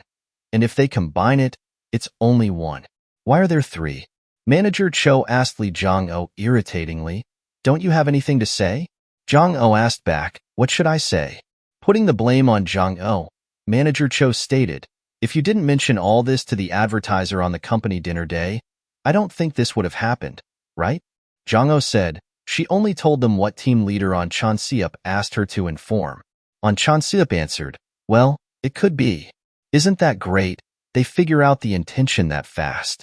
The conference got chatty and loud since everyone had something to ask and say. Finally, Chai-eun-bae pinged the work to Jong-oh. She would like Jong-oh to do the final editing of the draft. Since she talked to advertisers individually the most, her time was limited. Jong-oh knew that Chai-eun-bae was getting back at her. Thursday is Yenna's birthday, and she absolutely has to finish it before then. Right, rather than being dragged around, she rather takes the lead. She accepted the task and asked people to cooperate by sending their ideas by email. Everyone readily agreed, and the meeting was adjourned. Chai-eun-bae handed her idea to Jong-oh by email. Jong-oh stated that she wanted it by email. Chai-eun-bae reasoned that if she gave the file to Jong-oh, then she would just copy and paste it without sincerity. So she wanted Jong-oh to study and organized it herself. A senior manager asked Ji-hun to help them design a plan for them this evening. Ji-hun was already swamped with work, and since he's the least senior, he couldn't turn down. Jong-oh stepped in to help him speak. She asked if Ji-hun could work on that next Monday, since Ji-hun also has a lot of work to do on the team. The senior manager readily agreed for Ji-hun to work on it next Monday. After everyone left, Ji-hun thanked Jong-oh. Thanks to her, he survived. Jong-oh stated that he always kept getting called like this, right? He asked how she knew. She reasoned that people who are good at writing plans always get called that. In the hallway, the senior manager met Ji-hun walking his way. Ji-hun asked if the meeting was over. He answered that it had just ended. Ji-hun could hear Jong-oh and Ji-hun chatting and laughing in the conference room as he approached closer. Jong-oh told Ji-hun that it's the least cumbersome to do it on Monday when the plan outline is near, so it might be better if he just forget it and pass by. Does he understand? Ji-hun's face blushed as he stared at Jong-oh explaining to him, Assistant Manager, I have something to say. Just as he was about to proceed, the doors swung open, and the gloomy Ji-hun entered. Assistant Manager Lee Jong-oh, don't you have something to return back to me? Jong-oh suddenly remembered. That's right. She forgot about the cardigan. She hurriedly ran out. Yes, I'll bring it now. Wait a minute. After she left, Ji-hun followed Jong-oh out, and so did Ji-hun. She handed the nicely folded cardigan back to Ji-hun and thanked him. Noticing that the cardigan was washed, he told her that she didn't need to wash it. But how was her cold? Jong-oh answered that she was feeling better. Ji-hun answered that he was glad to hear it. As they conversed, Ji-hun blushed listening to him, feeling like a third wheel. To make sure Ji-hun couldn't confess, Ji-hun asked Ji-hun if he could go look at Ji-hun's design. He would like to look into the outlet design. Ji-hun could only agree to meet up with Ji-hun regarding his design. After some times, Ji-hun came back to his cubicles without an ounce of soul. Jong-oh asked if everything was fine. Ji-hun answered depressingly, haha. Yes, of course. It is. The director is a very meticulous person. He never thought he would receive 2 hours of private tutoring. He showed a battery charge to Jong-oh and explained. When he said he would go back to work because his cell phone battery was running out, the director gave it to him. He thinks the director is really kind. Ha ha ha. Just like that, time flew by, and it was already Wednesday. While on their break, Ji-hun called out to Jong-oh. She sipped her drink and looked at him. What was he trying to say? Ji-hun took a few moments before he could finally mutter the courage to confess. He told her that he likes her, though he didn't clarify as if it was the same as colleagues. Jong suggested they sit down to talk. She thought it was just a joke. Ji-hun stated, "No one makes jokes like that. The assistant manager is really pretty, but he thinks she didn't realize it, thus making her more attractive." Jong didn't know how to accept the compliment and couldn't compose herself. "No, I'm not. I know about it." "Definitely knows. I'm pretty. Seriously, too pretty." Ji-hun chuckled at the way she stuttered to say something that made sense. Jong still went on finding excuses. No, I'm not pretty. There are wrinkles here." Ji-hun laughed. "Ha ha ha. For me, I just enjoy observing you, assistant manager. The more I look at you, the more attractive and cool you are. So I like you more and more. Anyways, it's a good thing." Jong looked at Ji-hun, lost for words. Are all kids like this these days? Why is this so unstoppable? Though there was only a 2 years difference. She's at a loss. What should she do with this innocent young man? She shouldn't hurt anyone, and she shouldn't leave any space to think otherwise. She told him, the truth is, she is already a mother to a child. Dude thought she was lying to him. He told her he's a little hurt right now. Does she hate him that much? She took out her phone and denied. No way. Why should she hate him? It's the truth. Look at the screen. That is her daughter. She didn't adopt her. She gave birth, her real daughter. She doesn't have a husband, but she has a child. And coming Thursday is her daughter's birthday. Ji-hun looked shocked. He covered his mouth while Jong explained, there are some circumstances. Since she wasn't married, she was recorded as single at the company. She also submitted a copy of her resident registration containing only her personal information. So no one knew. This is her first time talking about this to him at this company. She's telling him this because he is a nice person. She really appreciates him being kind to her, but this is her situation. She will continue to live while protecting her daughter well. She is sorry. Ji-hun eventually came around from his shock and covered his face in disappointment. Jong patted his back to comfort him. She really supports his love life. He will meet a better person. The next day, bright and early, like 5 a.m. in the morning, Yenna jumped on her happily while shouting, "Mommy, wake up." Jong muttered, "Princess Yenna?" "Mommy, what day is today?" Yenna asked, full of energy and excitement. Jong turned on her back and hugged Yenna onto her arms. "It's my princess birthday." Grandma came in a present box and shouted, "My little puppy, happy birthday." Yenna told Grandma that she will open the gift later at the party.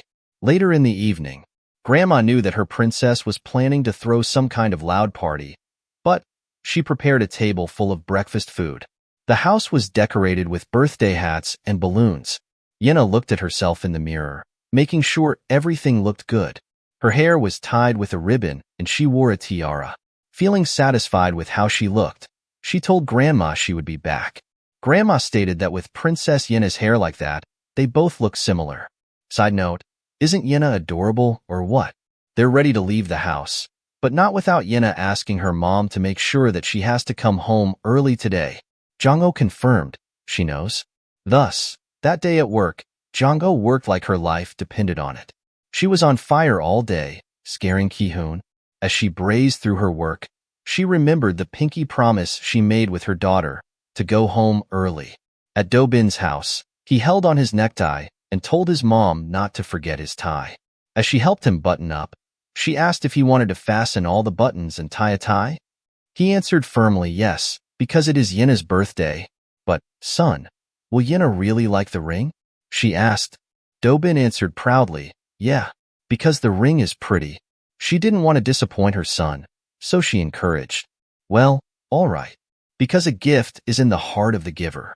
But is he just giving her a ring only? Do-bin answered pridefully, no, there's a letter too. Here. He handed the letter to his mom, who eagerly could not wait to read it. She opened it and read the content. Yenna, your eye's like a jewel in it, so let's get married with me later. He drew a red heart at the bottom of the letter. Mom sighed and asked, a ring and a letter. Is there anything else? Do-bin thought about the things he planned and told his mom, 3 magic tricks, this Yenna's 3-line poem, dog leg dance, and toilet paper flower. The more that came out of Do-bin's mouth, the more worried Mother became. She asked, "What is this Yenna's 3-line poem?" Do-bin explained, This Yenna Yi. Yenna is pretty. Nah. Me, marry me." Feeling more uncertain, she suggested, "Son, just do the coin magic and the toilet paper flower." He asked, "So what about the 3-line poetry?" She negotiated, then, 3-line poem and toilet paper flowers. Disappointed, Do-bin said he wanted to do more though. Mom explained, "You shouldn't do a lot of individual skills at once, but only do what you're best at little by little. Let's do the rest for Yenna's birthday next year, okay?" Do-bin guessed that he would need to prepare 14 more. Mom asked, "Why 14? He replied, "Because I'm going to do it in the next 14 years. She asked, "Why 14 years? "Because I'm going to get married when I'm 20. He answered happily. Mom reasoned, "But Do-bin, you're not going to do any individual skills after you get married?" "Huh.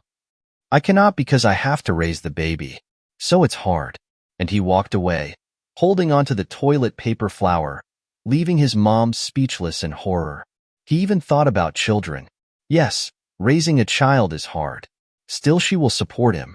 Her son's first love may be beautiful. That afternoon, Jong-oh hummed merrily as she made her way to the elevator where she happened to bump into Ji-hun.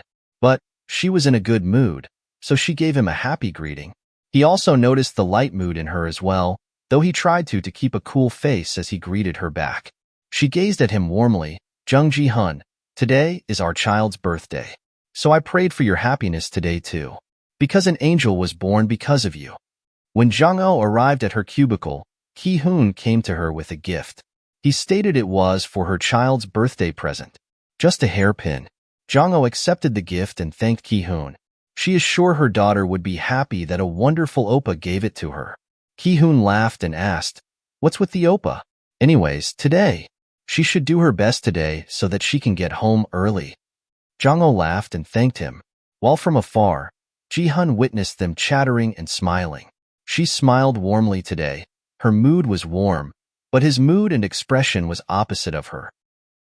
And in the conference room, Jong-oh was having a meeting with manager On Chan-sip about the draft. Suddenly her phone buzzed. The notification screen showed it was from the police station regarding the attempted kidnapping. Jong-oh excused herself to go check her text message for a minute. Assistant manager Cho came in and announced that she got a call from U. Is it okay if she forwarded the call to the manager? The manager allowed Jong-oh to go while he took care of the phone call. Jong-oh went to a private area to check on her phone. It was a message regarding some photos taken by CCTV. Looking through the message and the photos, the person was not someone that she knows. She thought of Ji-hun's mother. It's also possible that the mother has someone to approach her daughter. Although the image is a small piece of evidence, she will take what she can. Just when she was done looking at the text message and replying to the policeman, Ji-hun came up to her and asked what's wrong.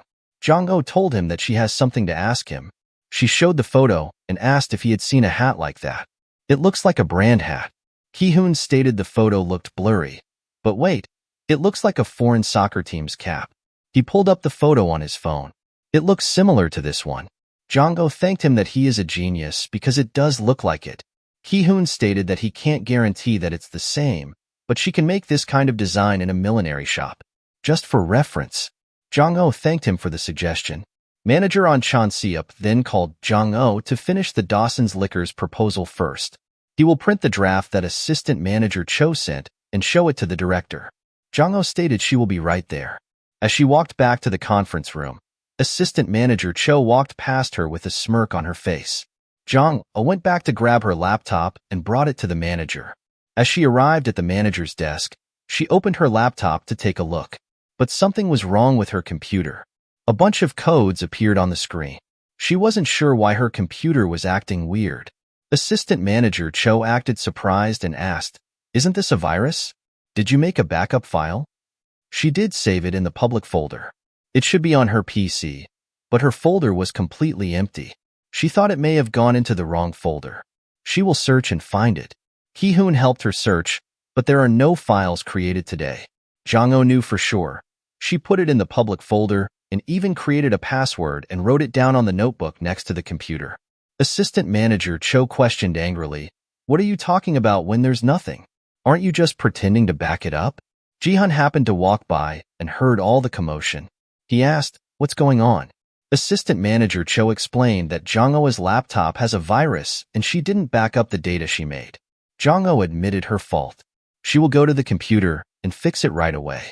Ji-hun volunteered to go with, but was cut off by Ji-hun. Let's go together. In the computer department, the tech told her that the computer seems to have caught a virus. The computer will need to be formatted. Jongho stated that she has very important data in it. Can the tech fix it without formatting? The tech said it will take more time to restore the file. He will restore it by next Wednesday. Ji-hun stated, they need the data urgently. Can't the tech do it sooner? Of course, when the director asked, the tech couldn't say no. He asked when they need it by. Ji-hun stated, by today. The tech said he will try. As they left the IT department, Jongho has a feeling it won't be restored today. It would be better to recreate it quickly. She told Ji-hun that she will recreate it as she remembers and report back. He agreed it would be better. Can she make it by 6 p.m.? She answered that she will make it by 6 p.m. and report back to him. It's 2 p.m. now, so if she hurries, she won't be able to finish work on time, but she can get there by 7 p.m. Jongho went back to her desk and worked as hard as she possibly could. Eventually, she finished it and sent it out.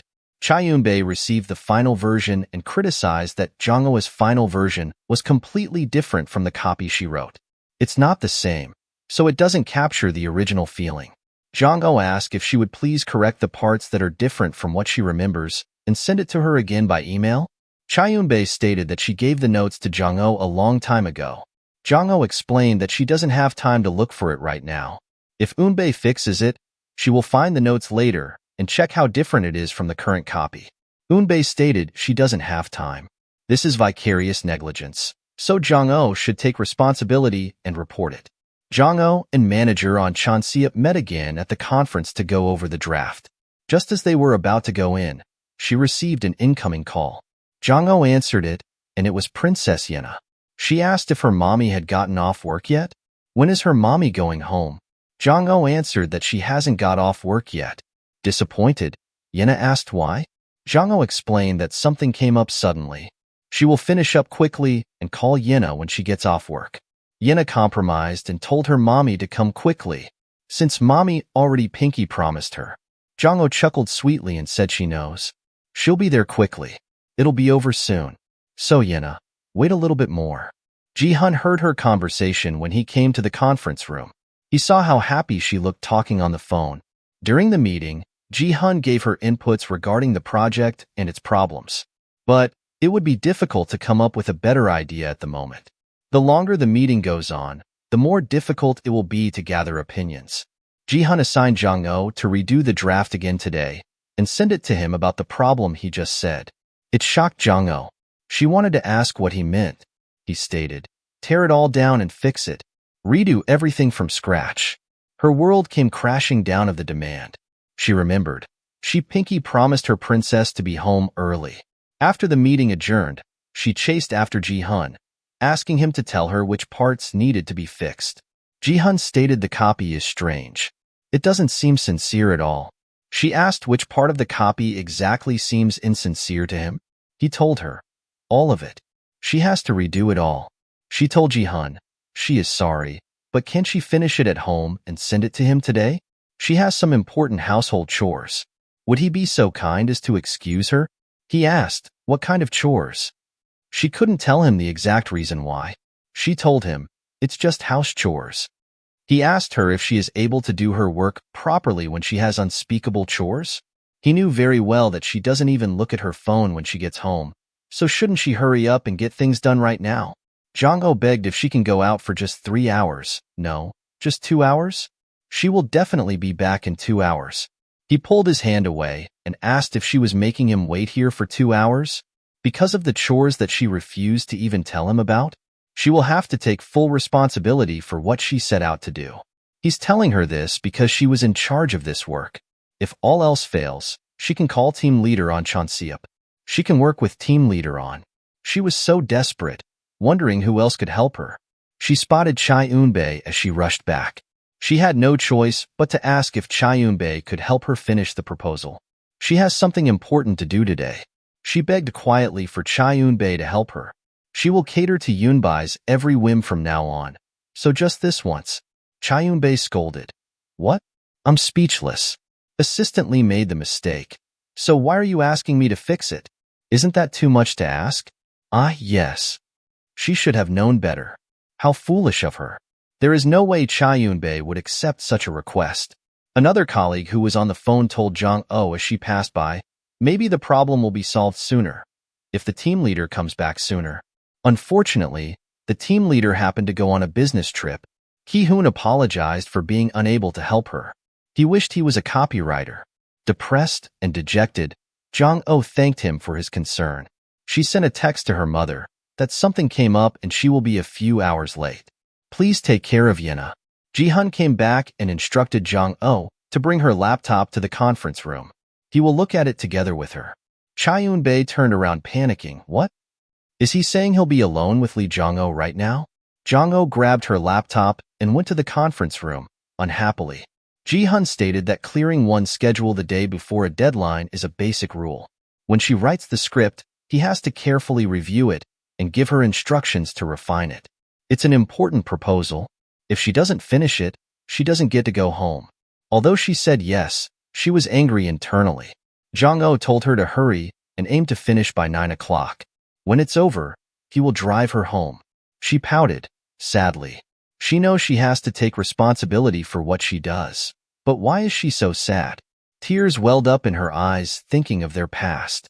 At some point, he was someone who listened to everything she said. Now, he has become the kind of person who doesn't bat an eye at a desperate request. She told herself to stop being foolish and admit reality. This man is no longer the Ji-hun from 7 years ago. He's a completely different person. Ji-hun glanced over from his tablet and asked if she was crying. She looked down, allowing her hairs to cover her face, and denied. No, he stated. The pro is crying because she has to work overtime. Jong-oh denied. I'm not crying, and proceeded to type as fast and hard as she could. A smile crept on his face, thinking of earlier. She was so excited even though she caused a serious problem, and now she's crying because she cannot leave work. The only excuse she came up with was chores, and then she wanted to leave for 2 or 3 hours. How could I let you go? While Jong-oh was focusing on her laptop, Ji-hun was focusing on her, and outside of the glass, Chayunbei was focusing on them, brimming with anger. Her face contorted disgustingly. This is ridiculous. How can a person's gaze change like that? Was Ji-hun capable of making such an expression? He has never looked at me like that. Why the hell would he do it to her? Finally, 10 minutes before 9 p.m., Ji-hun told her that's enough. Thank you for your hard work. Pack your bags and come downstairs. I'll drive you home. After some time of waiting for her, but didn't see her coming, he called to ask where she was. He thought she said she was in a hurry to leave. Jong-oh stated that she's outside. He's in front of the elevator and she said she's outside. Jong-oh told him she took the stairs. She was running as fast as she could, not allowing him the chance to catch up to her. He told her he would give her a ride. Jong-oh refused adamantly.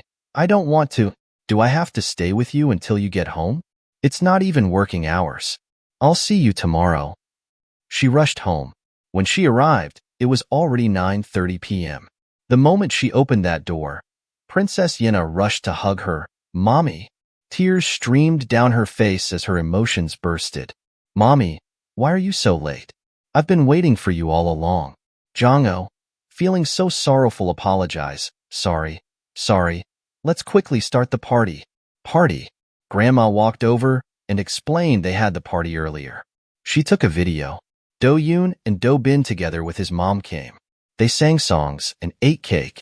Princess Yenna, still crying out her sorrows, stated she wanted to do with Mommy. Jong-oh readily agreed to soothe her daughter's broken heart. Then, let's do it again with Mommy. Okay. She went to grab another cake from the store, lit the candles, and sang happy birthday to her princess one more time. Yenna finally stopped crying, looked at the cake, and waited for her mommy to finish singing the birthday song. The three enjoyed the cake and laughed as they watched what Grandma recorded from earlier. Jong-ho asked, "My daughter, did you have fun today?" "Yes. It was very, very good. I received a lot of gifts and saw Do-bin perform magic tricks and do a dance. In the end, Do-bin did all that he prepared for the 14 years to come. The reason was because Yenna cried due to the absence of mommy. Yenna wished it was her birthday every day. Yenna finally felt sleepy and wanted to go to sleep. Jong-ho told her daughter to go to sleep, and she will hold her daughter to sleep. They changed into their pajamas. Jong-ho kissed her sleepy daughter's forehead. Grandma sat on the edge of the bed and complained, "Ai-gu, you cannot even go to sleep? You do that all the time. Is she that pretty?" Jong-ho answered, "Well, of course. She's my daughter." Gak-sun thought how hard she must have worked to get home quickly. "My daughter, Lee Jong-ho, I think you are so pretty. The prettiest thing I've ever made. The girl that I gave birth to, but is more precious than my life. I love you just as much as you love your daughter. I pray that your world is warm and safe. May you never face hardships and get hurt." On a side note, who is peeling onions? Why is my eyes watery? Gak-sun asked her daughter, "If it's hard, just quit. You think I can't take care of you?" "I'm not the only one. There is our Yenna too." Jong-ho replied. Ji-hun finally arrived home. He threw the document packet on the table and went to grab a beer can before sitting down on the couch. He grabbed the packet and flipped the first page. On the second page was an illustration of a dinosaur with rainbow scales blowing rainbow fire. There was bold wording over it, "Rainbow Boss, I'm calling it a day." He chuckled. She's so fun. He wanted to keep her by his side. As he flipped through the packet more and more, the smile on his face changed. For some reason, what he saw tugged at his heart. He tossed the packet back on the table and got up, walked towards his bedroom while taking his shirt off. In the shower, he felt so bothered, thinking of the packet he left on his table. What's on the page? Read. "You who have forgotten me will weep for that which you have forgotten." Why does that feel so unsettling?